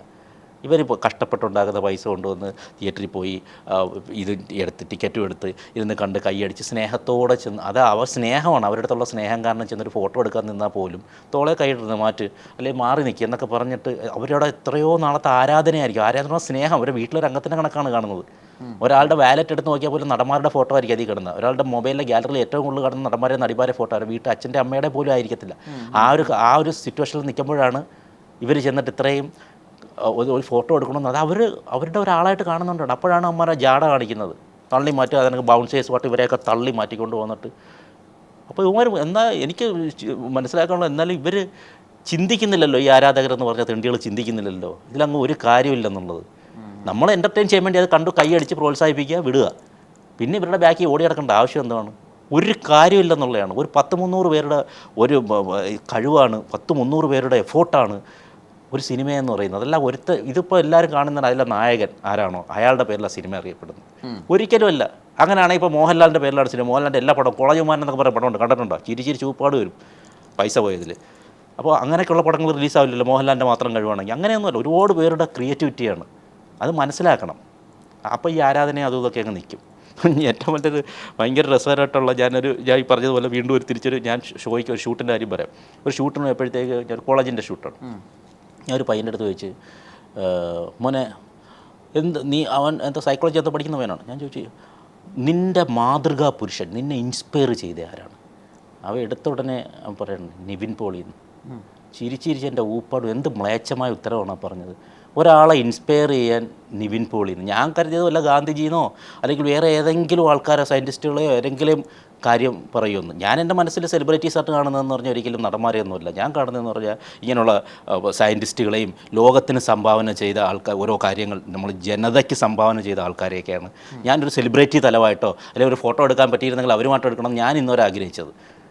ഞാനൊരു കാര്യം ചോദിച്ചോട്ടെ, ഇപ്പം ഒരു IT ഫേമിൽ നല്ലൊരു ജോലി ലഭിക്കുകയും ഒരു എഞ്ചിനീയറിംഗ് ഗ്രാജുവേറ്റ് ആയിട്ടിരിക്കുകയും ചെയ്യുന്ന ആൾ കാലൊടിഞ്ഞ് ഓഡീഷന് പോയി ഫിലിമിൽ സെലക്റ്റായി 2 സിനിമകൾ, പ്രേമമായാലും ശരി നേരമായാലും ശരി തട്ടത്തിനുമായാലും ശരി മലയാളത്തിലെ ഏറ്റവും വലിയ വിജയങ്ങളാണ്, ഐതിഹാസികമായ വിജയങ്ങളാണ്. അയാൾ സ്വന്തം ഒരു സ്റ്റാർ കണക്ഷനും ഇല്ലാതെ ഒരു എംപയർ ബിൽഡ് ചെയ്തെടുത്തിട്ടുള്ള ആളാണ് നിവിൻ പോളി. ആ വിധത്തിൽ ആ കുട്ടിക്ക് ആരാധന തോന്നിക്കൂടെ? അങ്ങനെയല്ല, ഞാനത് ചോദിച്ചു നിവിൻ പോളിയുടെ ആരാധന എന്താ, അതൊക്കെ അതിലേക്ക് വന്നില്ലല്ലോ നമ്മൾ. അപ്പം ഞാൻ ചോദിച്ചു നിവിൻ പോളിയുടെ അടുത്ത് എന്താണ് അങ്ങനെ പുള്ളിയുടെ തോന്നുന്നത്. കാരണം പുള്ളി ചെയ്ത പ്രേമത്തിലെ അങ്ങനെയുള്ള കുറച്ച് കഥാപാത്രങ്ങൾ കൊണ്ടാണ് പുള്ളിക്ക് അത് വന്നത്. പുള്ളി ചെയ്ത കഥാപാത്രങ്ങൾ വെച്ചിട്ടാണ് നിവിൻ പോളി എന്തുകൊണ്ടാണ് ആരാധിച്ചത് ഞാൻ ചോദിച്ചു. ഞാൻ അന്നേരം ചോദിച്ചു എടുത്ത് ഞാൻ വിചാരിച്ചു നീ പറയാൻ വരുന്ന ഭയങ്കര വലിയൊരു ഉത്തരവാണെന്ന് ഞാൻ വിചാരിച്ചു. നീ എന്താണ് നിവിൻ പോളിയിലേക്ക്? അത് പുള്ളി ചെയ്ത ഓരോ കഥാപാത്രങ്ങൾ അത്രയും എനിക്ക് ഭയങ്കര ഇൻസ്പയർ ചെയ്തുകൊണ്ടാണെന്ന്. പുള്ളി ചെയ്ത കഥാപാത്രങ്ങൾ ഇൻസ്പയർ ചെയ്തുകൊണ്ടാണ് അയാൾ നിവിൻ പോളിയെ മാതൃകാ പുരുഷനായിട്ട് വെച്ചിരിക്കുന്നതെന്ന്. അപ്പോൾ ആ ഒരു തലത്തിലെത്തി നിൽക്കുകയാണ്. മനസ്സിലായി. എനിക്ക് വളരെ മ്ലേച്ഛമായൊരു ഉത്തരവായിട്ടോ. എനിക്ക് നിവിൻ പോളിയോടുള്ള ദേഷ്യം കൊണ്ടല്ല ഞാനത് പറഞ്ഞത്. നിവിൻ പോളിയുടെ സ്ഥാനത്ത് വേറൊരാൾ ആരായിരുന്നെങ്കിലും ആ ഒരു സ്ഥാനത്ത് നിൽക്കുന്ന ഒരു കലാകാരൻ എന്നുള്ള അതല്ലെങ്കിൽ ആ ഒരു കഥാപാത്രങ്ങൾ കണ്ട് ഇഷ്ടപ്പെട്ട ആരായാലും എനിക്ക് അങ്ങനെ തോന്നുള്ളൂ. ഇപ്പോൾ മോഹൻലാലാണെന്ന് കൂട്ടിക്കുള്ളൂ, അയാളുടെ കഥാപാത്രങ്ങൾ കണ്ടാൽ ഇഷ്ടപ്പെട്ടത്. നിങ്ങൾ പറഞ്ഞ ആസ്പെക്റ്റിലാണെങ്കിൽ പിന്നെ നമുക്ക് സമ്മതിക്കാം. ഇതെന്ന് പറഞ്ഞാൽ ഒരു കഥാപാത്രങ്ങൾ കണ്ട് ഇഷ്ടപ്പെടുക എന്ന് പറയുന്ന ഒരു മാനസികാവസ്ഥ അത്ര എഡ്യൂക്കേറ്റഡ് ആയിട്ടുള്ളൊരു പയ്യൻ പറയുമ്പോൾ എനിക്ക് അവനോട് പുച്ഛമാണ് തോന്നിയത് അന്നേരം. പക്ഷേ അങ്ങനെ പറയുമ്പോഴും ഇത് ഒരു മെജോറിറ്റി, നമ്മളിപ്പോൾ നേരത്തെ പറഞ്ഞ മെജോറിറ്റിയിലേക്ക് എത്തുക, ഫിറോസിന് നിവിൻ പോളിയോട് എന്തോ അസ്വസ്ഥ ഉണ്ട് എന്നല്ല? ഒരിക്കലുമില്ല. അയ്യോ, എനിക്ക് നിവിൻ പോളി ഞാൻ ഇപ്പോൾ നിവിൻ പോളി അവൻ പറഞ്ഞുകൊണ്ട് പറയുന്നത് നിവിൻ പോളിയുടെ സ്ഥാനത്തിൽ ഇപ്പോൾ മോഹൻലാൽ എന്നോ മമ്മൂട്ടി എന്നോ രജനീകാന്ത് ആരെന്ന് പറഞ്ഞാലും കഥാപാത്രങ്ങൾ കണ്ട് ഇഷ്ടപ്പെട്ട് ഇൻസ്പയർ ചെയ്യുക എന്ന് പറയുന്നത് എന്നെക്കുറിച്ചാണ് ഞാൻ പറയുന്നത്. അല്ല വ്യക്തിയെക്കുറിച്ചല്ല ഞാൻ പറയുന്നത്. മനസ്സിലായി? അപ്പം നമ്മൾ ഒരു ഒരാളുടെ ജീവിതത്തിൽ നമുക്ക് ഇൻസ്പയർ മാതൃക എന്നൊക്കെ തോന്നുമ്പോൾ അതിനൊരു ക്വാളിറ്റി വേണ്ടേ? കഥാപാത്രങ്ങൾ ഇങ്ങനെ ഇഷ്ടപ്പെട്ടാൽ എനിക്കത് മനസ്സിലാവുന്നില്ല. അതെനിക്ക് വലിയ പേഴ്സണലി അതൊരു മ്ലേച്ഛമായിട്ട് തോന്നി. അങ്ങനെയാണ് എനിക്ക് പറയാനുള്ളത്. കാമ്പില്ല അല്ലെങ്കിൽ ഡീപ്പായിട്ടൊരു തിങ്കിങ് പോകുന്നില്ല ഇപ്പോഴത്തെ കുട്ടികളിൽ, യങ് ജനറേഷനിൽ അങ്ങനെ തോന്നിയിട്ടുണ്ടോ? തീർച്ചയായിട്ടും. എല്ലാവരെയും അല്ല, കുറേ പേർക്ക് തീർച്ചയായിട്ടും ഈ കാമ്പും കഴമ്പും ഒന്നുമില്ലാത്തത് കൊണ്ടാണല്ലോ ഇങ്ങനെയുള്ള നിലവാരം കുറഞ്ഞ രീതിയിലുള്ള പെരുമാറ്റങ്ങളും ഇത്തരം കാര്യങ്ങളിലേക്ക് ഇങ്ങനെ കൊലയും കൊള്ളയും ചെയ്യാനും ഡ്രഗ്സ് അടിച്ച് ജീവിതം പാഴാക്കി നടക്കാനും പറ്റുന്നത്. ഇപ്പോൾ നിലവാരമില്ലായ്മയെ പറ്റി പറയുമ്പോഴാണ്, ഇപ്പോൾ ഉദാഹരണത്തിന് ആളുകൾ പലപ്പോഴും ഇവരിൽ അങ്ങനെ നിലവാരം ഇല്ല എന്നൊക്കെ പറയുന്ന ആളുകളുണ്ട്. ഇപ്പോൾ ഇൻസ്റ്റാഗ്രാമിലൊക്കെ വളരെ സെലിബ്രിറ്റി സ്റ്റാറ്റസ് അറ്റൈൻ ചെയ്തിട്ടുള്ള ആളുകളുണ്ട്. അപ്പം അവർ സ്വയം പറയുന്നത് ഇപ്പോൾ ഉദാഹരണത്തിന് അലിൻ ജോസ് പെരേര എന്ന് പറഞ്ഞ് ഓരോ സിനിമയും റിലീസ് ആകുമ്പോൾ വളരെ എൻ്റർടൈനിങ് ആയിട്ട് റിവ്യൂ ഒക്കെ പറഞ്ഞ് ഡാൻസ് ഒക്കെ ചെയ്യുന്ന ഒരു വ്യക്തിയുണ്ട്. അപ്പോൾ അദ്ദേഹം പറയുന്നത് മോഹൻലാലിനോ മമ്മൂട്ടിക്കോ എൻ്റെ അത്രയും റീച്ച് ഇല്ല സോഷ്യൽ മീഡിയ പേജുകളിൽ, എന്നാൽ എനിക്കതുണ്ട് എന്നുള്ളതാണ്. അപ്പോൾ അദ്ദേഹം ധരിച്ചു വെച്ചിരിക്കുന്നത് ആസ് എ സെലിബ്രിറ്റി ആളുടെ സ്റ്റേച്ചർ അവരിലേക്കാളൊക്കെ ഒരുപാട് മുകളിലാണെന്നാണ്. അതിന് അദ്ദേഹത്തിന് ആവേശം കൊടുത്തത് അദ്ദേഹത്തിൻ്റെ കമൻ്റ് ഇട്ടും അദ്ദേഹത്തിൻ്റെ പരിപാടികൾക്കൊക്കെ വിളിച്ചിട്ടുള്ളൊരു ജനമാണ്. അപ്പം ആഘോഷിക്കേണ്ടത് ആരെയാണ്, എന്തിൻ്റെ പേരിലാണ് എന്ന് മറന്നു പോകുന്നൊരു ഒരു സെറ്റ് ഓഫ് ഓഡിയൻസ് ഇൻസ്റ്റാഗ്രാമിലുണ്ടെന്നാണോ ഫിറോസ് വിചാരിക്കുന്നത്? ഇൻസ്റ്റാഗ്രാമിനെ മാത്രം നമ്മൾ സോഷ്യൽ മീഡിയ മാത്രം അത് പറയേണ്ട, ഒരു ഇൻസ്റ്റാഗ്രാമിൽ ഒതുങ്ങുന്ന അല്ലല്ലോ ഈ കാര്യങ്ങൾ. ഈ ഇപ്പം അലൻ ജോസ് പെരേര എന്ന് പറഞ്ഞ് മറ്റേ കോമഡിയൊക്കെ ഈ സിനിമകളൊക്കെ വരുമ്പം അപ്പോൾ പുള്ളിക്ക് വ്യക്തമായ ധാരണയുണ്ട് ഞാനിങ്ങനെ കാണിച്ചാൽ ഇത്രയും ആൾക്കാർ എനിക്ക് പിന്നാലെ ഉണ്ടെന്നുള്ളത്. അപ്പോൾ അയാളാണോ മണ്ടൻ, അയാളെ പിന്നെ നടക്കുന്നവരാണോ മണ്ടൻ? അപ്പോൾ അയാളെ സപ്പോർട്ട് ചെയ്ത് അയാൾക്ക് ഇത്രയും റീച്ച് ഉണ്ടാക്കി കൊടുക്കുന്നവരെയാണ് നമ്മൾ കുറ്റം പറയേണ്ടത്. ഇത്രയും ഒരു മനുഷ്യൻ്റെ ഏറ്റവും വിലപ്പെട്ടതാണ് സമയമെന്ന് പറയുന്നത്. ആ സമയം എന്തിനാണ് അപ്പോൾ അയാൾക്ക് വേണ്ടി ചിലവഴിക്കുന്നത്? അതുകൊണ്ടല്ലേ അയാൾ റീച്ചായിട്ട് വരുന്നത്. അതുകൊണ്ടാണ് ആ പേരിപ്പോൾ ഈ സാഹചര്യത്തിൽ നിങ്ങൾ ഉപയോഗിക്കാനും കാരണം. അപ്പോൾ അയാൾ വിജയിച്ചു എന്നാണ് അതിനർത്ഥം, ഇല്ലേ? എത്രയോ പേരുണ്ട്, എന്നിട്ട് ഇപ്പോൾ ആ പേര് നിങ്ങളിവിടെ ഉപയോഗിച്ചില്ലേ? അതിനർത്ഥം അയാൾ വിജയിച്ചു എന്നാണ്. അയാളുടെ ആസ്പെക്റ്റിൽ അയാൾ വിജയിച്ചു, ദാറ്റ്സ് ഓൾ. സോഷ്യൽ മീഡിയയിലേക്ക് വരുമ്പോഴേ പ്രത്യേകിച്ച് അങ്ങനെ ഒരു ടാലൻറ്റ് എക്സിബിറ്റ് ചെയ്തിട്ടില്ലെങ്കിൽ പോലും നമുക്ക് പ്രത്യക്ഷത്തിൽ കുറച്ച് വികൃതമാണ്, അല്ലെങ്കിൽ ഇതെന്താ ഇങ്ങനെ ചെയ്തുകൊണ്ടിരിക്കണമെന്ന് കുറച്ച് ബിസൈറായിട്ട് തോന്നുന്ന ഒരു കണ്ടൻറ്റ് അങ്ങനെ ചെയ്യുന്ന ആളുകളെ വളരെയധികം ഗംഭീരമായിട്ട്, ഇപ്പോൾ ഉദാഹരണത്തിന് ഫോർ എക്സാമ്പിൾ പറയാം, നന്നായിട്ട് ശ്രുതിയും സംഗീതത്തെയൊക്കെ പറ്റി അറിഞ്ഞുകൊണ്ട് ഒരാൾ പാട്ട് പാടുന്നു. അതിന് ആ റീൽസിന് കിട്ടുന്ന വ്യൂസ് ചിലപ്പോൾ 1000-ന് താഴെയായിരിക്കും. എന്നാൽ ഒരു പാട്ടിനെ എത്രത്തോളം വികലമാക്കി എത്രത്തോളം സ്വരശുദ്ധിയില്ലാതെ പാടാം, ആ പാട്ട് പാടുന്ന ആൾക്കും ആ അക്കൗണ്ടിന് വലിയ റീച്ചാണ്. അപ്പം എന്തിനെ സപ്പോർട്ട് ചെയ്യുന്ന അങ്ങനത്തെ കാര്യങ്ങളിലൊരു ഒരു ഡിഫറൻസ് ഉണ്ടോ, അല്ലെങ്കിൽ അങ്ങനത്തെ കാര്യങ്ങളിൽ വ്യക്തതയില്ലായ്മ ഉണ്ടോ? അതാണ് ഞാൻ ചോദിക്കുന്നത്. കഴിവ് വേണ്ട ഇൻസ്റ്റാഗ്രാമിൽ സെലിബ്രേറ്റ് ആകപ്പെടാൻ അങ്ങനെ അത് ഒറ്റപ്പെട്ട സംഭവമായിട്ട് മാറുന്നതാണ്. നമ്മളിപ്പോൾ കുട്ടികൾ ജനിക്കുന്നു, നല്ല സുന്ദരമായിട്ട് കുട്ടികളൊക്കെ ജനിക്കും, ആരോഗ്യമുള്ള കുട്ടികളൊക്കെ ജനിക്കുന്നു. ഒരു 2 തലയും 4 കൈയും ഒക്കെ ആയിട്ടൊരു വികൃതമായിട്ടൊരു കുഞ്ഞ് ജനിക്കുന്നു. അപ്പോൾ അതിനെ കാണാനൊരു കൗതുകത്തോടെ ആൾക്കാർ തടിച്ചുകൂടില്ലേ? അതാണ് ഇവിടെ സംഭവിക്കുന്നത്. ചില വികൃതമായ കാര്യങ്ങൾ, ചില നമ്മൾ ഇത്രയും നാളുകൾ കാണാത്ത ചില കാര്യങ്ങൾ കാണുമ്പോൾ ആൾക്കാരുടെ ഒരു തടിച്ചുകൂടി ഒരു കൗതുകം, അത്രേ ഉള്ളൂ. അതൊന്നും ലോങ് ടൈം സസ്റ്റെയിൻ ചെയ്യില്ല. അതൊന്നും ലോങ് ടൈം സസ്റ്റെയിൻ ചെയ്യില്ല. ഇപ്പം നിങ്ങൾ പറഞ്ഞത് ഇത്ര പാട്ടുകാരുടെ കാര്യം, ഇപ്പം നല്ല നല്ല പാട്ടുകാർ നമുക്ക് കാഴ്ചവെച്ചിരിക്കുന്ന സാധനം ലോങ് ടൈം നമ്മൾ സസ്റ്റെയിൻ ചെയ്യുക, സാധനം ലോങ് ടൈം നമ്മൾ കാണാൻ ആഗ്രഹിക്കുക കാര്യങ്ങൾ. അതുകൊണ്ടാണ് ഇന്ന് പഴയ പാട്ടുകൾ പോലും നമ്മൾ എടുത്തിട്ടെന്ന് കാണുന്നത്. പക്ഷേ ഇത് നമ്മൾ പിന്നീട് കാണുമോ? ഇല്ല. അത് ആ സമയത്തുള്ള ഓളത്തിനങ്ങ് തീരും. അത് ഈ കൗതുകം പോലെയാണ്. അതിന് അതൊന്നും ഒരു ഇതുമായിട്ട് നമ്മുടെ എന്തോ ഒരു ടാലൻറ്റഡ് സാധനമായിട്ടൊന്നും കൂട്ടേണ്ട ആവശ്യമില്ല. ഫിറോസ് ബിഗ് ബോസ് ഷോയുടെ അടുത്ത സീസണിൻ്റെയോ അല്ലെങ്കിൽ ഇനി വരാൻ പോകുന്ന ഏതെങ്കിലും സീസണിൻ്റെ ഷോ ഡയറക്ടറായി മാറുന്നതിനെ പറ്റി ആലോചിച്ചിട്ടോ? അങ്ങനെ വന്നു കഴിഞ്ഞാൽ എന്തായിരിക്കും ബിഗ് ബോസിൽ വരുന്നത്? ഞാൻ അത്യാവശ്യം ഞാൻ എന്താകണം എന്ന് ആഗ്രഹിക്കുന്നതും അല്ലെങ്കിൽ അത് എന്തെങ്കിലും അതിലോ എത്തിച്ചേരാൻ പറ്റുന്നൊരു സാധനത്തെക്കുറിച്ച് ഞാൻ ആഗ്രഹിക്കാറുള്ളൂ, ചിന്തിക്കാറുള്ളൂ. ഒന്നാമത്തെ കാര്യം, എനിക്ക് അതിനോട് ബിഗ് ബോസിൻ്റെ ഷോ ഡയറക്ടർ ആകാനൊരു ആഗ്രഹം എനിക്കില്ല. ഓക്കെ. പിന്നെ ഈ പറഞ്ഞതുപോലെ ബിഗ് ബോസ് നമുക്ക് നല്ലൊരു ഫെയിം തന്നു. ബിഗ് ബോസ് എന്ന് പറയുന്നത് എനിക്ക് വളരെ ഇഷ്ടപ്പെട്ടൊരു സാധനമാണ്. എനിക്കതുകൊണ്ട് ഗുണമേ ഉണ്ടായിട്ടുള്ളൂ. പക്ഷേ എന്നും ബിഗ് ബോസുമായിട്ട് നടക്കാൻ എനിക്ക് താല്പര്യമില്ല. അതിന് ഏറ്റവും വലിയ ഉദാഹരണമാണ് ഞാൻ തുടക്കത്തിൽ ചെയ്ത ഭയങ്കര റേറ്റിംഗുള്ളൊരു പ്രോഗ്രാമായിരുന്നു, ഏഷ്യാനെറ്റ് പ്ലസിൻ്റെ തുടക്കമായിരുന്നു അത്, ഡേഞ്ചറസ് ബോയ്സ് എന്ന് പറയുന്ന പ്രോഗ്രാം. അന്ന് ആ പ്രോഗ്രാം കണ്ട പലരും ഇന്നും ആ പ്രോഗ്രാമിനെ കുറിച്ച് ഇന്നും ചോദിക്കുന്നുണ്ട്. കാരണം അത്രമേൽ ആൾക്കാരുടെ ഹൃദയത്തിൽ കയറിയ ഒരു പ്രോഗ്രാം, ഒരു പ്രാങ്ക് ഷോ ആയിരുന്നു അത്. അപ്പോൾ ആ ഡേഞ്ചറസ് ബോയ്സിൻ്റെ ഏറ്റവും പീക്ക് ടൈമിലാണ് ഞാനത് നിർത്തിയത്. അതെ, 2 വർഷം ഞാൻ ചെയ്തുകൊണ്ടിരുന്നത്. അന്നത്തെ ആ ചാനൽ റേറ്റിങ്ങിൽ ഏറ്റവും മുൻപന്തിയിൽ നിൽക്കുന്ന സമയത്ത് എനിക്ക് നിർത്തണമെന്ന് തോന്നി ഞാൻ നിർത്തിയൊരു സാധനമാണത്.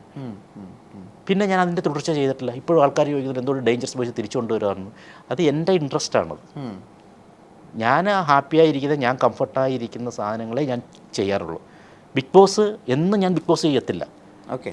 ബിഗ് ബോസ് ഓൾറെഡി ഞാൻ ഒരു പ്രാവശ്യം ചെയ്തു, വളരെ ആസ്വദിച്ചു. അതിൻ്റേതായ ഒരു ഷോ മേക്കർ എന്ന രീതിയിൽ അവർക്ക് വേണ്ട സാധനങ്ങൾ, റേറ്റിംഗ് എല്ലാം നേടിക്കൊടുത്തു. എന്നെ അതുകൊണ്ട് തന്നെ ചലഞ്ചറായിട്ടും എന്നെ വിളിച്ചു.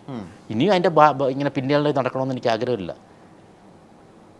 ഞാൻ ഓരോ പ്രാവശ്യം ഇങ്ങനെ നമ്മളങ്ങനെ ഒരു സാധനം ചെയ്താൽ പിന്നെ വിജയിച്ചാൽ അതേന്നും പറഞ്ഞ് നടക്കണ്ട, അടുത്ത സാധനങ്ങളിലേക്ക് പോകും. അത് ചിലപ്പോൾ പരാജയമാവും. ആ പരാജയത്തിലൊരു സുഖമുണ്ട്. ഒരു പരാജയം വന്നാലേ അടുത്ത ഒരു വിജയത്തിലുള്ളതിന് വിജയം എന്ന് പറയാൻ പറ്റത്തുള്ളൂ. ഒരു പരാജയം ഉണ്ടെങ്കിൽ അടുത്തതിന് വിജയം എന്ന് പറയാൻ പറ്റത്തുള്ളൂ. പരാജയമല്ലേ ഒരേ കണക്ക് പോകുകയാണെങ്കിൽ അതെങ്ങനെ വിജയമാവുന്നത്?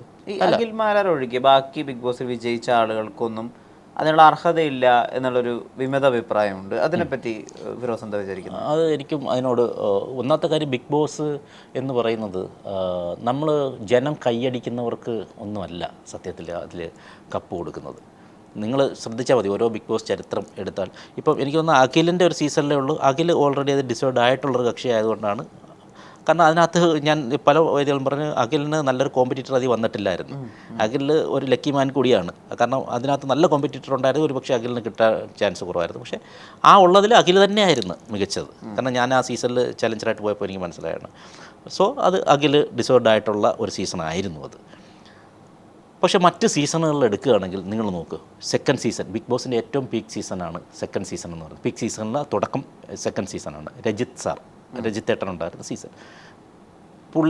പുള്ളിക്കുള്ള റേറ്റിംഗും ഭയങ്കര റേറ്റിംഗ് ആയിരുന്നു, ജനങ്ങൾ മൊത്തം സപ്പോർട്ട് ചെയ്തു. അപ്പോൾ പോലും ചാനൽ പുള്ളി എടുത്ത് പുറത്ത് കളഞ്ഞതാണ് ഇല്ലേ? തേർഡ് സീസണിൽ നിങ്ങൾ നോക്കുക, ഏറ്റവും കൂടുതൽ റേറ്റിംഗ് കൊടുത്ത ആരായിരുന്നു? ദാരുണമായിട്ടല്ലേ നമ്മൾ പുറത്ത് കളഞ്ഞത് അല്ലേ? അപ്പോൾ അന്ന് ഗെയിം ചെയ്ത പൂർണ്ണമായിട്ട് അതിൽ ഡിസേർഡ് ആയിട്ടുള്ള ആൾക്കാണോ പ്രൈസ് കൊടുത്തത്? അല്ല. അടുത്ത സീസൺ റോബിൻ എങ്ങനെ ആയിക്കോട്ടെ, പുറത്ത് പുള്ളി ടോക്സിക്, അതൊക്കെ വിഷയമല്ല. പക്ഷേ ഒരു ഷോ മേക്കർ എന്ന രീതിയിൽ ആ ബിഗ് ബോസിൽ പുള്ളി ആ ഷോ മേക്കർ ആ ഷോ കൊണ്ടുപോയത് തന്നെ റോബിനായിരുന്നു. എന്നിട്ട് പുള്ളിയെ എടുത്ത് കളഞ്ഞു. മനസ്സിലായോ? പിന്നെ ഇപ്പോഴത്തെ സീസൺ എടുത്തോ, അതിന് ഡിസേർഡ് ആയിട്ടുള്ള ആൾക്കാണോ വിൻ ചെയ്തത്? ഒരിക്കലുമല്ല. അതിനകത്ത് എത്ര നെഗറ്റീവ് എന്ന് വായിച്ചാൽ ആ ഷോ കൊണ്ടുപോയിരുന്നത് ജാസ്മിനായിരുന്നു. അപ്പോൾ ജാസ്മിനല്ലല്ലോ അതിൽ കൊടുത്തത്. അപ്പോൾ അത് ബിഗ് ബോസിൻ്റെ, അത് എന്നും ഇങ്ങനെ പറയണം ആൾക്കാർ. അപ്പോൾ അത് ബിഗ് ബോസിൻ്റെ ഒരു സ്ട്രാറ്റജിയാണ്. അത് യഥാർത്ഥ കിട്ടേണ്ടുള്ള ആൾക്കാർക്ക് അവർ കൊടുക്കില്ല. ഇപ്പോൾ ഫസ്റ്റ് സീസൺ എടുക്കാം, സാബുവിൻ്റെ സീസൺ ആക്ച്വലി ഒരു വലിയ സീസൺ ആയിരുന്നില്ല. കാരണം ബിഗ് ബോസിൻ്റെ തുടക്കമാണ്. അതുകൊണ്ട് തന്നെ അവർ ജനങ്ങൾക്കറിയാവുന്ന ഏറ്റവും വലിയ സെലിബ്രിറ്റീസിന് ഹൈ എമൗണ്ട് കൊടുത്ത് പർച്ചേസ് ചെയ്ത് വന്നിട്ടാണ് അത് ചെയ്തത്. ബാക്കിയുള്ള സീസണൊന്നും വലിയ സെലിബ്രിറ്റീസ് ഒന്നും അല്ല ചെയ്തത്. 1-2 സെലിബ്രിറ്റീസ് ഉണ്ടോ, ബാക്കിയൊക്കെ പല മേഖലകളിൽ നിൽക്കുന്നത്. പക്ഷേ ആദ്യം അങ്ങനല്ല. ബിഗ് ബോസിലേക്ക് ഒരു ഫ്ലോ വരണമെങ്കിൽ, ബിഗ് ബോസ് എന്താണെന്ന് അറിയണമെങ്കിൽ ജനങ്ങൾ ഇഷ്ടപ്പെട്ടുകൊണ്ടിരുന്ന ആൾക്കാരെ തന്നെ കൊണ്ടുവരണം, ജനങ്ങൾക്ക് അറിയാവുന്ന ആൾക്കാരെ കൊണ്ടുവരണം. അങ്ങനെയാണ് ആദ്യത്തെ ബിഗ് ബോസിന് നല്ല എമൗണ്ട് കൊടുത്തിട്ടാണ്. പിന്നെ അതിൻ്റെ പകുതി പോലും പിന്നെയുള്ള ബിഗ് ബോസിൽ ആർക്കും കൊടുത്തിട്ടില്ലെന്നുള്ളതാണ്. അപ്പോൾ നല്ല എമൗണ്ട് കൊടുത്ത് കൊണ്ടുവന്നതാണ് ബിഗ് ബോസിലെ ഒരുപാട് ആർട്ടിസ്റ്റുകളെ. അല്ല, എനിക്കൊന്ന് സാബുവിനും അങ്ങനെയുള്ളവർക്ക് കാരണം കുറച്ച് എമൗണ്ട് കുറഞ്ഞിട്ട് ഉണ്ടായിരുന്നെന്നാണ് എനിക്കറിയാൻ കഴിഞ്ഞത്. അതിൽ വിന്നർ സാബു ആയിരുന്നു. ആക്ച്വലി സാബു ആ സീസണിൽ സാബു പോയത് ഭയങ്കര ലക്കിയാണ് സാബു. അതുകൊണ്ടാണ് സാബു വേറൊരു സീസണിലായിരുന്നു ഒരുപക്ഷെ ഒരിക്കലും വിന്നറാവില്ല. കാരണം ആദ്യത്തെ 1 മാസം കൊണ്ടൊക്കെ പുള്ളിയുടെ സ്വഭാവം അനുസരിച്ച് പുറത്തു പോകേണ്ടുള്ള ഒരു ഗെയിമറാണ്. അപ്പോൾ അത് ഈ ബിഗ് ബോസിൻ്റെ ഒരു സാധനം അങ്ങനെയാണ്. നമ്മൾ വിചാരിക്കുന്നിടത്തല്ല കാര്യങ്ങൾ നിൽക്കുന്നത്. നമ്മൾ വിചാരിക്കുന്ന ആൾക്കാർക്ക് പ്രൈസ് കിട്ടണമെന്നുമില്ല. അത് ആ ഷോയുടെ ഒരു ഭാഗമായിട്ടാണ്. ഈ സിനിമ ആഗ്രഹങ്ങൾ, സിനിമ സ്വപ്നങ്ങൾ, അത് ഏത് വിധത്തിലാണ്? നടനപ്പുറത്തേക്ക് ഉള്ള ആഗ്രഹങ്ങളുണ്ടോ? അല്ല, സംവിധാനം, എഴുത്ത്? ഉണ്ട്, എഴുതുന്നുണ്ട്. പിന്നെ എഴുത്ത് നടക്കുന്നുണ്ട്. പിന്നെ കൊറിയോഗ്രാഫി ഉണ്ട്. ഇപ്പോൾ ഒരു സിനിമയിൽ പാട്ട് കൊറിയോഗ്രാഫി ചെയ്താൽ നമ്മുടെ കൽബിലെ ഹീറോയില്ലേ, കൽബ് ഗോളത്തിലൊക്കെ ഹീറോ, അഞ്ജു കുര്യനുമായിട്ടുള്ള ഒരു സിനിമ, വിസ്കി എന്നതിൻ്റെ പേര്, നമ്മുടെ ഒരു സുഹൃത്താണ് ഡയറക്റ്റ് ചെയ്യുന്നത്, ഇന്ദ്രൻസും. അങ്ങനെയൊക്കെയുള്ള ഒരു ഇതാണ്. അപ്പോൾ അതിൻ്റെ പാട്ട് ഷൂട്ട് കഴിഞ്ഞു. ഗോപി സുന്ദറാണ് പാട്ട് ചെയ്തിരിക്കുന്നത്. ഹരീഷ് നാരായണൻ ലിറിക്സ് ഒക്കെ ആയിട്ടുള്ള അതിൻ്റെ കൊറിയോഗ്രാഫി ഞാനായിരുന്നു ചെയ്തത്. അത് വാഗമണ്ണൊക്കെ വെച്ചിട്ടായിരുന്നു. അപ്പോൾ അത്തരം മേഖലയിലോട്ട് പല മേഖലകളിലോട്ട് കൈവെക്കാൻ ഉള്ള താല്പര്യമുണ്ട്. ആക്ടിങ്ങിനോടാണ് ഏറ്റവും താല്പര്യമെങ്കിലും ബാക്കിയുള്ള എല്ലാ മേഖലകളും എനിക്കിഷ്ടമുള്ള സാധനമാണ്. ഒരുപാട് അധികം സംസാരിക്കുന്ന ഫിറോസിനെയും വളരെ കോൺഫിഡൻ്റ് ആയിട്ട് എപ്പോഴും നിലനിൽക്കുന്ന ഫിറോസിനെയും നമ്മൾ കണ്ടിട്ടുള്ളൂ. ഇതിനപ്പുറത്തേക്ക് പരാജയങ്ങൾ തളർത്തിയ കരഞ്ഞുപോയ ഫിറോസ് ഉണ്ടോ? പരാജയങ്ങൾ എന്ന് പറഞ്ഞാൽ എന്താണ് ഉദ്ദേശിക്കുന്നത്? പരാജയം എന്താണെന്ന് ആദ്യം പറഞ്ഞു തരും. ഇപ്പോൾ നമ്മളൊരു കാര്യം എയിം ചെയ്യുന്നു, ഇപ്പോൾ ഒരു സിനിമയിലൊരു വേഷം അല്ലെങ്കിൽ അങ്ങനെ ഒരു ലക്ഷ്യം വെക്കുന്നു, അത് കിട്ടുന്നില്ല. അതെനിക്ക് പൂർണ്ണമായിട്ട് ആദ്യം തന്നെ ഞാൻ ഈ രണ്ടും വെക്കും. ഇതിനകത്ത് ഒരു പക്ഷേ പോസിറ്റീവ് ഉണ്ടാവും, നെഗറ്റീവ് ഉണ്ടാകുമെന്ന്. അതുകൊണ്ട് എനിക്ക് ദുഃഖം വരാറില്ല. എൻ്റെ ജീവിതത്തിലെല്ലാം അങ്ങനെയാണ്. ഒരു കാര്യവും ഇത് പൂർണ്ണമായിട്ട് എനിക്കായിട്ട് ഈ ലോകത്ത് സൃഷ്ടിക്കപ്പെട്ടതല്ല എന്നുള്ള പൂർണ്ണ ബോധ്യം എനിക്കുണ്ട്. ഒരു പക്ഷേ എനിക്ക് കിട്ടിയേക്കാം, കിട്ടാതെ ഇരിക്കാം. ഈ ബിഗ് ബോസിൽ പോലും എനിക്ക് അങ്ങനെ ആയിരുന്നു. ഞാൻ ഒരിക്കലും പ്രൈസ് നേടിയിട്ടല്ല അതുപോലെ നിൽക്കുന്ന ഓരോ ദിവസവും സ്ക്രീൻ സ്പേസ് എനിക്ക് തന്നെ ആയിരിക്കുള്ള പൂർണ്ണമായ ബോധ്യം ഉണ്ടായിരുന്നു. അതവിടെ വരികയും ചെയ്തു. പക്ഷേ എനിക്ക് പ്രൈസിന് നോക്കി ഞാൻ പോയിട്ടില്ലായിരുന്നു അവിടെ. അപ്പോൾ ഈ രണ്ട് തലത്തിലും നമുക്ക് ഒരു കാര്യത്തെ ഇതാക്കാം. പ്രൈസ് മാത്രം നോക്കി പോവുകയാണെങ്കിൽ അതിൽ നിന്ന് പോയപ്പോഴത്തേക്ക് എനിക്ക് ദുഃഖം ഉണ്ടായില്ല. എനിക്ക് ഒരിക്കലും ദുഃഖമില്ലല്ലോ. അതുപോലെ തന്നെ ഞാൻ ജീവിതത്തിൽ ഒരു കാര്യം ഇപ്പോൾ ഒരു സിനിമയിൽ വിളിച്ചു, ഞാൻ രണ്ടും ചിന്തിക്കും എപ്പോഴും. ഈ സിനിമ അഭിനയിച്ചു കഴിഞ്ഞാൽ ഞാൻ ചിന്തിക്കും, ഇത് എഡിറ്റ് ചെയ്താൽ ചിലപ്പം പോകാം, ചിലപ്പം പോകാതിരിക്കാം. അപ്പോൾ അങ്ങനൊരു ആദ്യത്തെ കാര്യം എന്ന് പറഞ്ഞാൽ ഈ പരാജയങ്ങളുള്ളത് സത്യത്തിലൊരു അനുഗ്രഹമാണ്. പരാജയങ്ങൾ ഉണ്ടായാലേ അടുത്തൊരു വിജയത്തിനൊരു സുഖമുള്ളൂ. ഒരേ രീതിയിൽ പോയി കഴിഞ്ഞാൽ എങ്ങനെയാണ് ജീവിതത്തിനൊരു ത്രില്ലുണ്ടാകുന്നത്? പരാജയങ്ങളും വേണം, വിജയങ്ങളും വേണം. അതെല്ലാം കൂടെ കലരുമ്പോഴല്ലേ ഒരു ജീവിതത്തിനൊരു സുഖമായി നമുക്ക് വളരെ എൻജോയ് ചെയ്ത് പോകാൻ പറ്റത്തുള്ളൂ. വിജയിച്ച് മാത്രം ഇരിക്കുകയാണെങ്കിൽ ഫ്രീസറിലിട്ട പഴം കണക്കിരിക്കും. മനസ്സിലായി? അങ്ങനെ പോകാൻ എനിക്ക് താല്പര്യമില്ല. ഇതൊക്കെ വേണം, അതൊക്കെ സ്ട്രഗിൾ ചെയ്ത് നമ്മൾ മുന്നോട്ട് പോകുമ്പോഴാണല്ലോ അതിനൊരു ത്രില്ല്. നമുക്കിപ്പം തന്നെ സംസാരിക്കാൻ, അതായത് ഒരു കണ്ടൻറ്റ് വേണമെങ്കിൽ നമുക്ക് ജീവിതത്തിൽ പരാജയങ്ങളുണ്ടായിരിക്കണം, പിന്നെ വിജയങ്ങളുണ്ടാവണം. ഇങ്ങനെയൊക്കെ ഉണ്ടായാലേ നമുക്ക് ജീവിതത്തിൽ കൈപ്പേറിയ അനുഭവങ്ങളുണ്ടാവണം. എന്നാലേ കുറേയൊക്കെ പേടികൾ പോലും ഇല്ലാതാകത്തുള്ളൂ. ഇല്ലേ എല്ലാവരെയും പേടിച്ച് ഭയന്ന് എപ്പോഴും വിജയിച്ച് മാത്രം ഇരിക്കുന്നവനൊക്കെ ശ്രദ്ധിച്ചാൽ മതി. ഒരു ഭയം എപ്പോഴും ഉള്ളിലുണ്ടാവും അവർക്ക്. ഇതങ്ങനെയൊന്നുമില്ല. നമ്മൾ എവിടെ കൊണ്ടിട്ടാലും അല്ലെങ്കിൽ വീണ് പോയാലും നമ്മൾ എവിടെ നിന്ന് ഇഴഞ്ഞ് വരും എന്നുള്ളൊരു പൂർണ്ണ ബോധ്യമുണ്ട്. കാരണം പരാജയങ്ങളുണ്ടല്ലോ ഒരുപാട്. പരാജയപ്പെട്ട ഇനി പ്രത്യേകിച്ച് എല്ലാ സ്വർണ്ണ സ്പൂണിലൊന്നും ജനിച്ചല്ല. അതുകൊണ്ട് എല്ലാം വരും. ഞാൻ ബസ്സിലും സഞ്ചരിക്കും, സൈക്കിളിലും പോവും, നടന്നും സഞ്ചരിക്കും, BMW പോവും. എല്ലാം നമുക്ക് ഓക്കെയാണ്. അതുകൊണ്ട് അങ്ങനെ വീഴ്ചയെന്നോ ഉയർച്ചയെന്നോ ഒന്നുമില്ല. ഡിവോഴ്സ് എന്ന അദ്ദേഹത്തിന് അപ്പോൾ പരാജയപ്പെട്ട ഒരു അദ്ദേഹമായിട്ട് അതങ്ങനെ പരാജയപ്പെടുന്നത് അതൊരു പക്ഷേ നല്ലതായിരിക്കും. ആപ്പിൾ എന്ന് പറഞ്ഞ സാധനം ന്യൂട്ടൻ്റെ തലയിൽ വീണപ്പോഴത്തേക്ക് തല വേദനിച്ചെന്ന് പറഞ്ഞ് അയാൾ തലയും തുടങ്ങിക്കൊണ്ടിരിക്കുകയല്ല ചെയ്തത്. എന്താണ് പുള്ളി ചെയ്തത്? ഗ്രാവിറ്റിയെ പറ്റി ചിന്തിച്ചു. ലോകത്തിന് തന്നെ ഉതകുന്ന നല്ലൊരു സാധനം തന്നു. അതുകൊണ്ട് എല്ലാത്തിനെയും കാണേണ്ട രീതികളുണ്ട്. നേരെ മറിച്ച് നമ്മളൊക്കെയാണെങ്കിൽ ആപ്പിൾ തല വീണിയോ ആപ്പിൾ എടുത്ത് എറിഞ്ഞ് തലയും തുടങ്ങിക്കൊണ്ടിരിക്കും. പുള്ളി ചെയ്തേ അതല്ല. അപ്പോഴേ ചിന്തിച്ചു അടുത്ത സാധനം, ലോകത്തിൽ അടുത്ത നല്ലൊരു സാധനമാണ് കൊടുത്തത്. അപ്പോൾ എല്ലാ കാര്യങ്ങളും അങ്ങനെയുണ്ട്. അങ്ങനെയാണെങ്കിൽ ആ സമയത്ത് ഫിറോസ് എടുത്ത യു ടേൺ എന്താ? യു ടേൺ എടുക്കണ്ടല്ലോ, അത് യു ടേണായി മാറിക്കോളും നമ്മുടെ യാത്രയിലങ്ങ്. ഒരു യു ടേൺ അവിടെ ഇന്ന് നാളെ തൊട്ട് മറ്റേതങ്ങാവാം, അങ്ങനെയൊന്നുമില്ല. സത്യത്തിൽ എൻ്റെ ജീവിതത്തിൽ അങ്ങനെയൊന്നുമില്ല. അതങ്ങ് ആയിക്കോളും. നമ്മൾ പിന്നെ ഇങ്ങനെ ഓരോ പുതിയ സ്റ്റേജുകൾ, പുതിയ അനുഭവങ്ങൾ, അത് വേറെ തലത്തിലേക്ക് നമ്മൾ വേറെ വിജയത്തിലേക്ക് കൊണ്ടുപോകും. നിങ്ങൾ ഈ പറഞ്ഞ ആസ്പെക്റ്റിൽ പരാജയ വിജയങ്ങളെന്ന് പറഞ്ഞില്ലേ, അപ്പോൾ അത് വേറെ വിജയത്തിലേക്ക് പോകും. അപ്പോൾ ഇതൊക്കെ ഇങ്ങനെ രസകരമാണ്. ജീവിതത്തിൽ ഇങ്ങനെ അനുഭവങ്ങൾ വന്നുകൊണ്ട് പോകണം. ഒരേ കണക്ക് പോകരുത്. ഗ്രാഫ് പോലെ ആയിരിക്കണം. ജീവൻ്റെ ശ്വാസം എന്ന് പറഞ്ഞാൽ ഇങ്ങനെയല്ലേ പോകുന്നത് ECGയിൽ. അത് നിലയ്ക്കുമ്പോൾ എങ്ങനെ പോകുന്നത്? ഇങ്ങനല്ലേ. അപ്പോൾ ഇങ്ങനെ പോകണമെന്നാണോ നമ്മൾ ആഗ്രഹിക്കുന്നത്? അല്ല, അത് ശ്വാസം ഇല്ലാത്ത അവസ്ഥയാണ്. ഗ്രാഫ് പോലെ ജീവിതം പോയിക്കട്ടെ. ഭയങ്കര രസമല്ലേ അത്. ഏറ്റക്കുറച്ചിലുകളൊക്കെ വന്ന് ജീവിതം പോകും. അതുകൊണ്ട് തന്നെ നമ്മളെ ആരെങ്കിലുമൊക്കെ എന്തെങ്കിലും പറഞ്ഞാൽ പോലും നമുക്ക് അങ്ങനെ വേദനിക്കത്തില്ല, അല്ലെങ്കിൽ എവിടെയെങ്കിലും തളർന്ന് വീണു വന്ന് നമ്മളിപ്പോൾ എല്ലാം നഷ്ടപ്പെട്ടു വന്നു അങ്ങനെ തോന്നൽ പോലും നമുക്കുണ്ടാവില്ല. യൂട്യൂബിൽ ഇപ്പോൾ അനവധി പ്രാങ്ക് ചാനലുകൾ വലിയ ഹിറ്റായി ഓടിക്കൊണ്ടിരിക്കുന്നു. പലതിനും കോടികളൊക്കെയാണ് വ്യൂകൾ. ആ പ്രാങ്കുകളെ കാണുമ്പോൾ ഇതിൻ്റെയൊക്കെ ഒരു തുടക്കക്കാരൻ എന്നുള്ള രീതിയിൽ, ഒരു പൈനിയർ എന്നുള്ള രീതിയിൽ ആ പ്രാങ്ക് ഷോകളെ വിലയിരുത്താറുണ്ടോ? ശ്രദ്ധയിൽ പതിയാറുണ്ടോ? നല്ല പ്രാങ്കുകളുണ്ട്. പിള്ളേർ നല്ല രീതിയിൽ ചെയ്യുന്ന സാധനമുണ്ട്. ചില സാധനങ്ങളേ ഉള്ളൂ ഈ പറഞ്ഞതുപോലെ ആൾക്കാരെ വളരെ ഹേർട്ട് ചെയ്യിപ്പിക്കുന്ന സാധനങ്ങളൊക്കെ ഉണ്ട്. ശരീരം നോവിച്ചിട്ടൊക്കെയുള്ള ചില പ്രാങ്ക് കാണുമ്പോൾ എനിക്ക് സങ്കടം വരാറുണ്ട്. കാരണം മറ്റൊരാളെ വേദനിപ്പിച്ചുകൊണ്ട് ഒരാളെ സന്തോഷിപ്പിക്കുന്നതിൽ കാര്യമില്ല. നിങ്ങളെ വേദനിപ്പിച്ചുകൊണ്ട് ഞാൻ വേറൊരാളെ സന്തോഷിപ്പിക്കുന്നതിനകത്ത് എന്തർത്ഥമാണുള്ളത്? എന്ത് ഹ്യൂമാനിറ്റിയാണ് അതിലുള്ളത്? അങ്ങനെയല്ല. വേദനിപ്പിക്കാതെയുള്ള പല പ്രാങ്കുകളും ഉണ്ട്. പ്രാങ്കുകൾ അങ്ങനെ ചെയ്യാൻ പറ്റും. നമ്മൾ ചെയ്തിരിക്കുന്ന പ്രാങ്കുകളൊക്കെ അങ്ങനെ ചെയ്യുന്നവരിപ്പോഴും ഉണ്ട്. എത്രയോ രസകരമായിട്ട് ഒരു പയ്യൻ, പേരെനിക്കറിയില്ല, വന്നിട്ട് ഭാഷയൊക്കെ മാറ്റി പറഞ്ഞിട്ട് ഇങ്ങനെ സംസാരിക്കുന്നത്. അവനൊക്കെ എന്ത് രസകരമായിട്ടാണ് പ്രാങ്ക് ചെയ്യുന്നത്. നമ്മൾ പറയുന്നതിനേക്കാൾ മാഹിൻ ഇങ്ങനെ സംഭാഷണമൊക്കെ മാറ്റി പറഞ്ഞിട്ട് അവനൊന്നും ആരെയും ശരീരം നോവിക്കുന്നതെന്ന് ഞാൻ കണ്ടിട്ടില്ല. പക്ഷേ വേറെ ചിലരൊക്കെ ശാരീരികമായിട്ടുള്ള വേദനകൾ കൊടുക്കുകയും ഓടിപ്പോന്നതിൻ്റെ തലക്കടിച്ചിട്ട് മാറി നിൽക്കുകയും അതൊന്നും പ്രാങ്ക് ആയിട്ട് അവനൊക്കെ തിരിച്ച് നല്ല അടി കൊടുക്കണം പ്രാങ്ക് എന്ന് പറഞ്ഞാൽ. അപ്പോൾ ഒരാളെ വേദനിപ്പിക്കാതെ മറ്റൊരാളെ സന്തോഷിപ്പിക്കുക, അല്ലാതെ ഒരാളെ കരുവാക്കിയിട്ട് അയാളെ വേദനിപ്പിച്ച് അയാളെ മെൻ്റലി ഹേർട്ട് ചെയ്യിപ്പിച്ച് ഫിസിക്കലി അയാളെ നോവിച്ചിട്ടല്ല വേറൊരാളെ ചിരിപ്പിക്കേണ്ടത്. പ്രാങ്കുകൾ നല്ല രീതിയിൽ ചെയ്യുന്നവരും ഉണ്ട്. ഫാഷൻ ക്യാരി ചെയ്യാൻ ഫിറോസ് എന്താ ചെയ്യുന്നത്? ഫാഷൻ ക്യാരി ചെയ്യാൻ എന്താ? എനിക്ക് പണ്ടേ ഇഷ്ടമുള്ള ഒരു ലഹരിയായിട്ടാണ് എനിക്ക് കുറച്ച് ഫാഷൻ ഓറിയൻറ്റഡ് സംഭവങ്ങൾ ഭയങ്കര ഇഷ്ടമാണ്. അപ്പോൾ പോലും ഞാൻ വലിയൊരു ആയിട്ടുള്ള ആളാണെന്ന് ഞാൻ അവകാശപ്പെടുന്നില്ലെങ്കിൽ പോലും എനിക്ക് ഇങ്ങനെ ഡിഫറെൻറ്റ് ഡ്രസ്സിങ് സ്റ്റൈലും അതുമൊക്കെ ഭയങ്കര ഇഷ്ടമുള്ള ഒരാളാണ്. അതെനിക്കിഷ്ടമാണ്. അതിൻ്റെ ഒരു സംഗീതം കേൾക്കുന്നത് പോലെ, നല്ലൊരു മഴ ആസ്വദിക്കുന്നത് പോലെ ഒരു ആസ്വാദനമാണത്. പ്ലാനുകൾ ചെയ്തിട്ട് ഉള്ളൊരു ജീവിതം ആഗ്രഹിച്ചിട്ടുണ്ടോ? അങ്ങനെ അങ്ങ് പ്ലാൻ ചെയ്താലൊന്നും ഈ ദുഃഖങ്ങളൊക്കെ വരാനുള്ള പ്രധാന കാരണം ഒരുപാട് പ്ലാൻ ചെയ്തിട്ടൊക്കെ പോയാൽ നടന്നില്ലെങ്കിൽ ആ ദുഃഖം വരുന്നത്. ഞാൻ ദുഃഖിച്ചിരിക്കുന്നത് വിഷ്ണുവിൻ്റെ ആഗ്രഹം. വിജയിച്ച ആളുകൾക്ക് പ്ലാൻ ഉണ്ടെന്നാണല്ലോ ഒരു പൊതുധാരണ. വിജയിച്ചോട്ടെ, അവർ കറക്റ്റായിരിക്കും, അവരുടെ വേലൊരു കറക്റ്റായിരിക്കും. എൻ്റെ ഇതിൽ ഞാൻ പ്ലാനൊക്കെ ഇട്ടാൽ എനിക്ക് സെറ്റാവില്ല. പ്ലാനിങ് ഒന്നും അല്ല, അത് പോവാം. നമുക്ക് ഒന്നാമത്തെ കാര്യം എന്ന് പറഞ്ഞാൽ ആരെയും മറ്റൊരാളെ വേദനിപ്പിക്കാതെ മുന്നോട്ട് പോകുക എന്നുള്ളതാണ്. ഈ കുട്ടികൾക്ക് പോലും നമുക്ക് കൊടുക്കാനുള്ളൊരു സാധനമുണ്ട്. അതായത് ഒരു ആഫ്രിക്കൻ ഫിലോസഫി ഉണ്ട്. അതിൻ്റെ പേര് ഉബുണ്ടു എന്നാണ്. ഉബുണ്ടു. ആ ഉബുണ്ടുവിൽ പറയുന്നത് ഒരു നരഭോജി, ഒരു ശാസ്ത്രജ്ഞൻ, പുള്ളി ചെയ്ത കാര്യം എന്ന് പറയുന്നത് ആഫ്രിക്ക സന്ദർശിക്കുകയും അവിടെ പുള്ളിയുടെ വർക്ക് സംബന്ധമായിട്ട് ആന്ത്രോപോളജിസ്റ്റ് പുള്ളി അവിടെ കുറച്ച് കാര്യങ്ങളൊക്കെ ചെയ്ത് നിൽക്കുന്ന സമയത്ത് പുള്ളി ആ നാട്ടിൽ നിന്ന് തിരിച്ച് പോകാനായിട്ട് വരുമ്പോൾ ആഫ്രിക്കയിലുള്ള കുറച്ച് കുട്ടികൾക്ക് പുള്ളി ഒരു ഗെയിം കൊടുക്കും. കുറേ ചോക്ലേറ്റ്സ് മധുരം അടങ്ങിയ കുറച്ച് ഒരു ബോക്സ് അവിടെ കൊണ്ടുവച്ചിട്ട് ഇവരുടെ അടുത്ത് കുട്ടികളെടുത്ത് ഒരുപാട് കുട്ടികളുണ്ട് അവിടുത്തെ ആ ഗ്രാമത്തിലെ ആ ഗോത്രത്തിലെ കുട്ടികളെല്ലാം കൂടെ കുട്ടികളെടുത്തിട്ട് നിങ്ങളിതിൽ ആരാണോ ഓടിച്ചെന്ന് ആദ്യം ആ മിഠായി പെട്ടിയിൽ തൊടുന്നത് അവർക്ക് ആ മിഠായി പെട്ടി സ്വന്തമാക്കാമെന്ന് പറഞ്ഞു. എന്നിട്ട് റെഡി 1 2 3 സ്റ്റാർട്ട് ഗോ എന്നൊക്കെ പറയുമ്പോഴത്തേക്ക് കുട്ടികൾ ചെയ്തതെന്ന് പറഞ്ഞാൽ കുട്ടികളെല്ലാവരും കൈകോർത്തിട്ട് ഒന്നിച്ചോടിച്ചെന്ന് ആ മിഠായി പെട്ടി എടുത്തെന്നുള്ളതാണ്.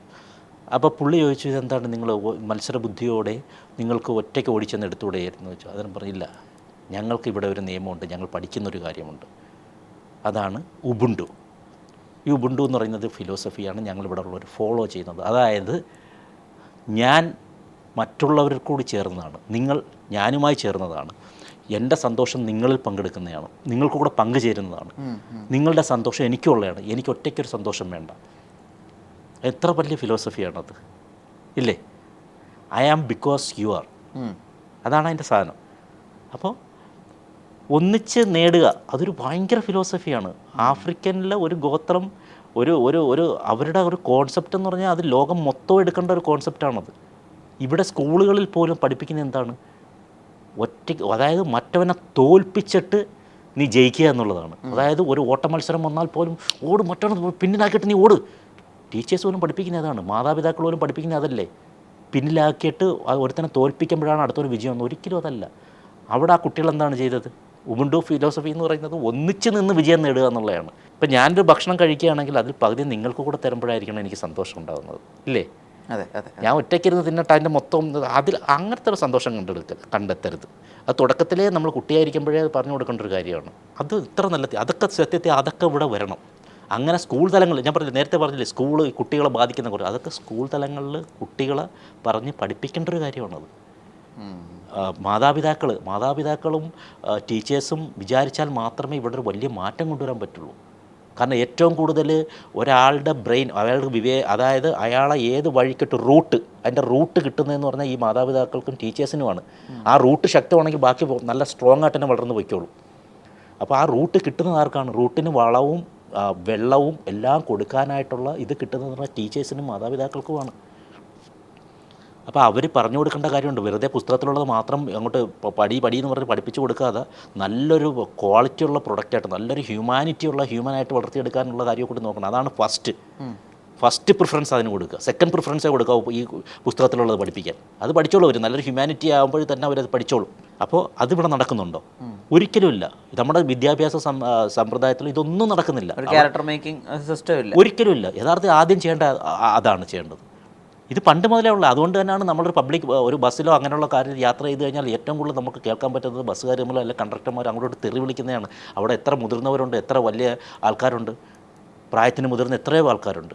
അവരുടെയൊക്കെ മുന്നിൽ വെച്ച്, സ്ത്രീകളുടെ മുന്നിൽ വെച്ചിട്ടല്ലേ ഈ കണ്ടക്ടർമാർ പണ്ട് തൊട്ടേ ഉള്ളതല്ലേ അത്. ഒരു ബസ്സിൽ കയറി നിങ്ങൾ യാത്ര ചെയ്യുമ്പോൾ ഒരു ബസ് ഓവർടേക്ക് ചെയ്ത് അടുത്ത പുഴുത്ത തെരുവിളിയല്ലേ. ഇന്ന് അതൊക്കെ ഒരുപാട് കൂടുതലായെന്നേ ഉള്ളൂ. ഞാൻ ഉദാഹരണം പറഞ്ഞ ബസ്സിൻ്റെ കാര്യം. അതാണ് എത്ര നമ്മുടെ സമൂഹത്തിലോട്ട് ഇറങ്ങിച്ചെന്ന് പബ്ലിക്കായിട്ട് തെറി വിളിച്ചുകൊണ്ട് നടക്കുന്നവരില്ലേ.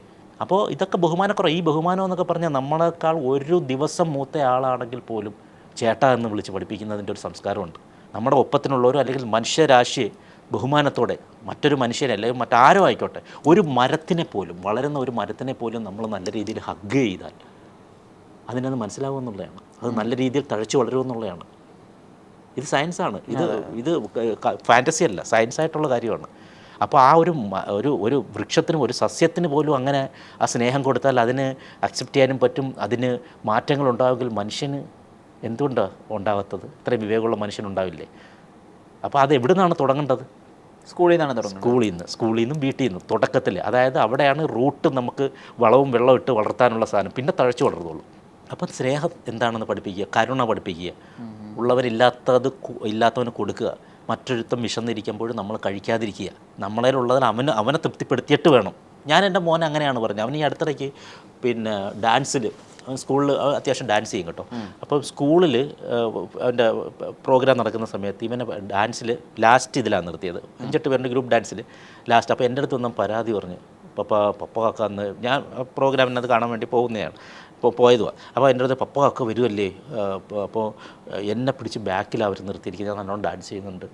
ഞാൻ പറഞ്ഞു, മോനിക്ക് ഫ്രണ്ടിൽ നിൽക്കണമെന്ന് വലിയ ആഗ്രഹമുണ്ടല്ലേ പപ്പ. അപ്പോൾ മോനെ പോലെയല്ലേ മറ്റ് ഫ്രണ്ട്സും അങ്ങനെ ആഗ്രഹിക്കുന്നത്, മോനെ പോലെ തന്നെ അവരും ആഗ്രഹിക്കുകയാണ്. അപ്പോൾ മോൻ എന്താ വേണം? അവരുടെ സന്തോഷത്തിൽ മോൻ അതിൽ മോനൊരു ഹാപ്പി കണ്ടെത്തുക. പപ്പ അങ്ങനെയായിരുന്നു സ്കൂളിലൊക്കെ വെച്ചിട്ട്. അപ്പോൾ അവർക്ക് മോൻ്റെ അതേപോലുള്ള വികാരങ്ങളാണ്. ഇപ്പോൾ പപ്പാക്ക് മനസ്സിലാവും മോൻ ബാക്കിൽ നിന്ന് മോൻ നല്ല ഡാൻസറാണ്, മോൻ ഡാൻസ് ചെയ്യുന്ന പപ്പാക്ക് മനസ്സിലാവും. ചിലപ്പോൾ മോൻ്റെ ആ കൂട്ടുകാരൻ്റെ അച്ഛന് മനസ്സിലായില്ലെങ്കിലോ അവർ വിചാരിക്കുകയോ അവൻ ഡാൻസ് കളിക്കാൻ കൊള്ളാത്തതുകൊണ്ടോ ബാക്കി നിർത്തിയെന്ന് മനസ്സിലാവുകയാണെങ്കിൽ അവർ അച്ഛൻ്റെ മുന്നിലും അവൻ ചെറുതാവുമല്ലേ.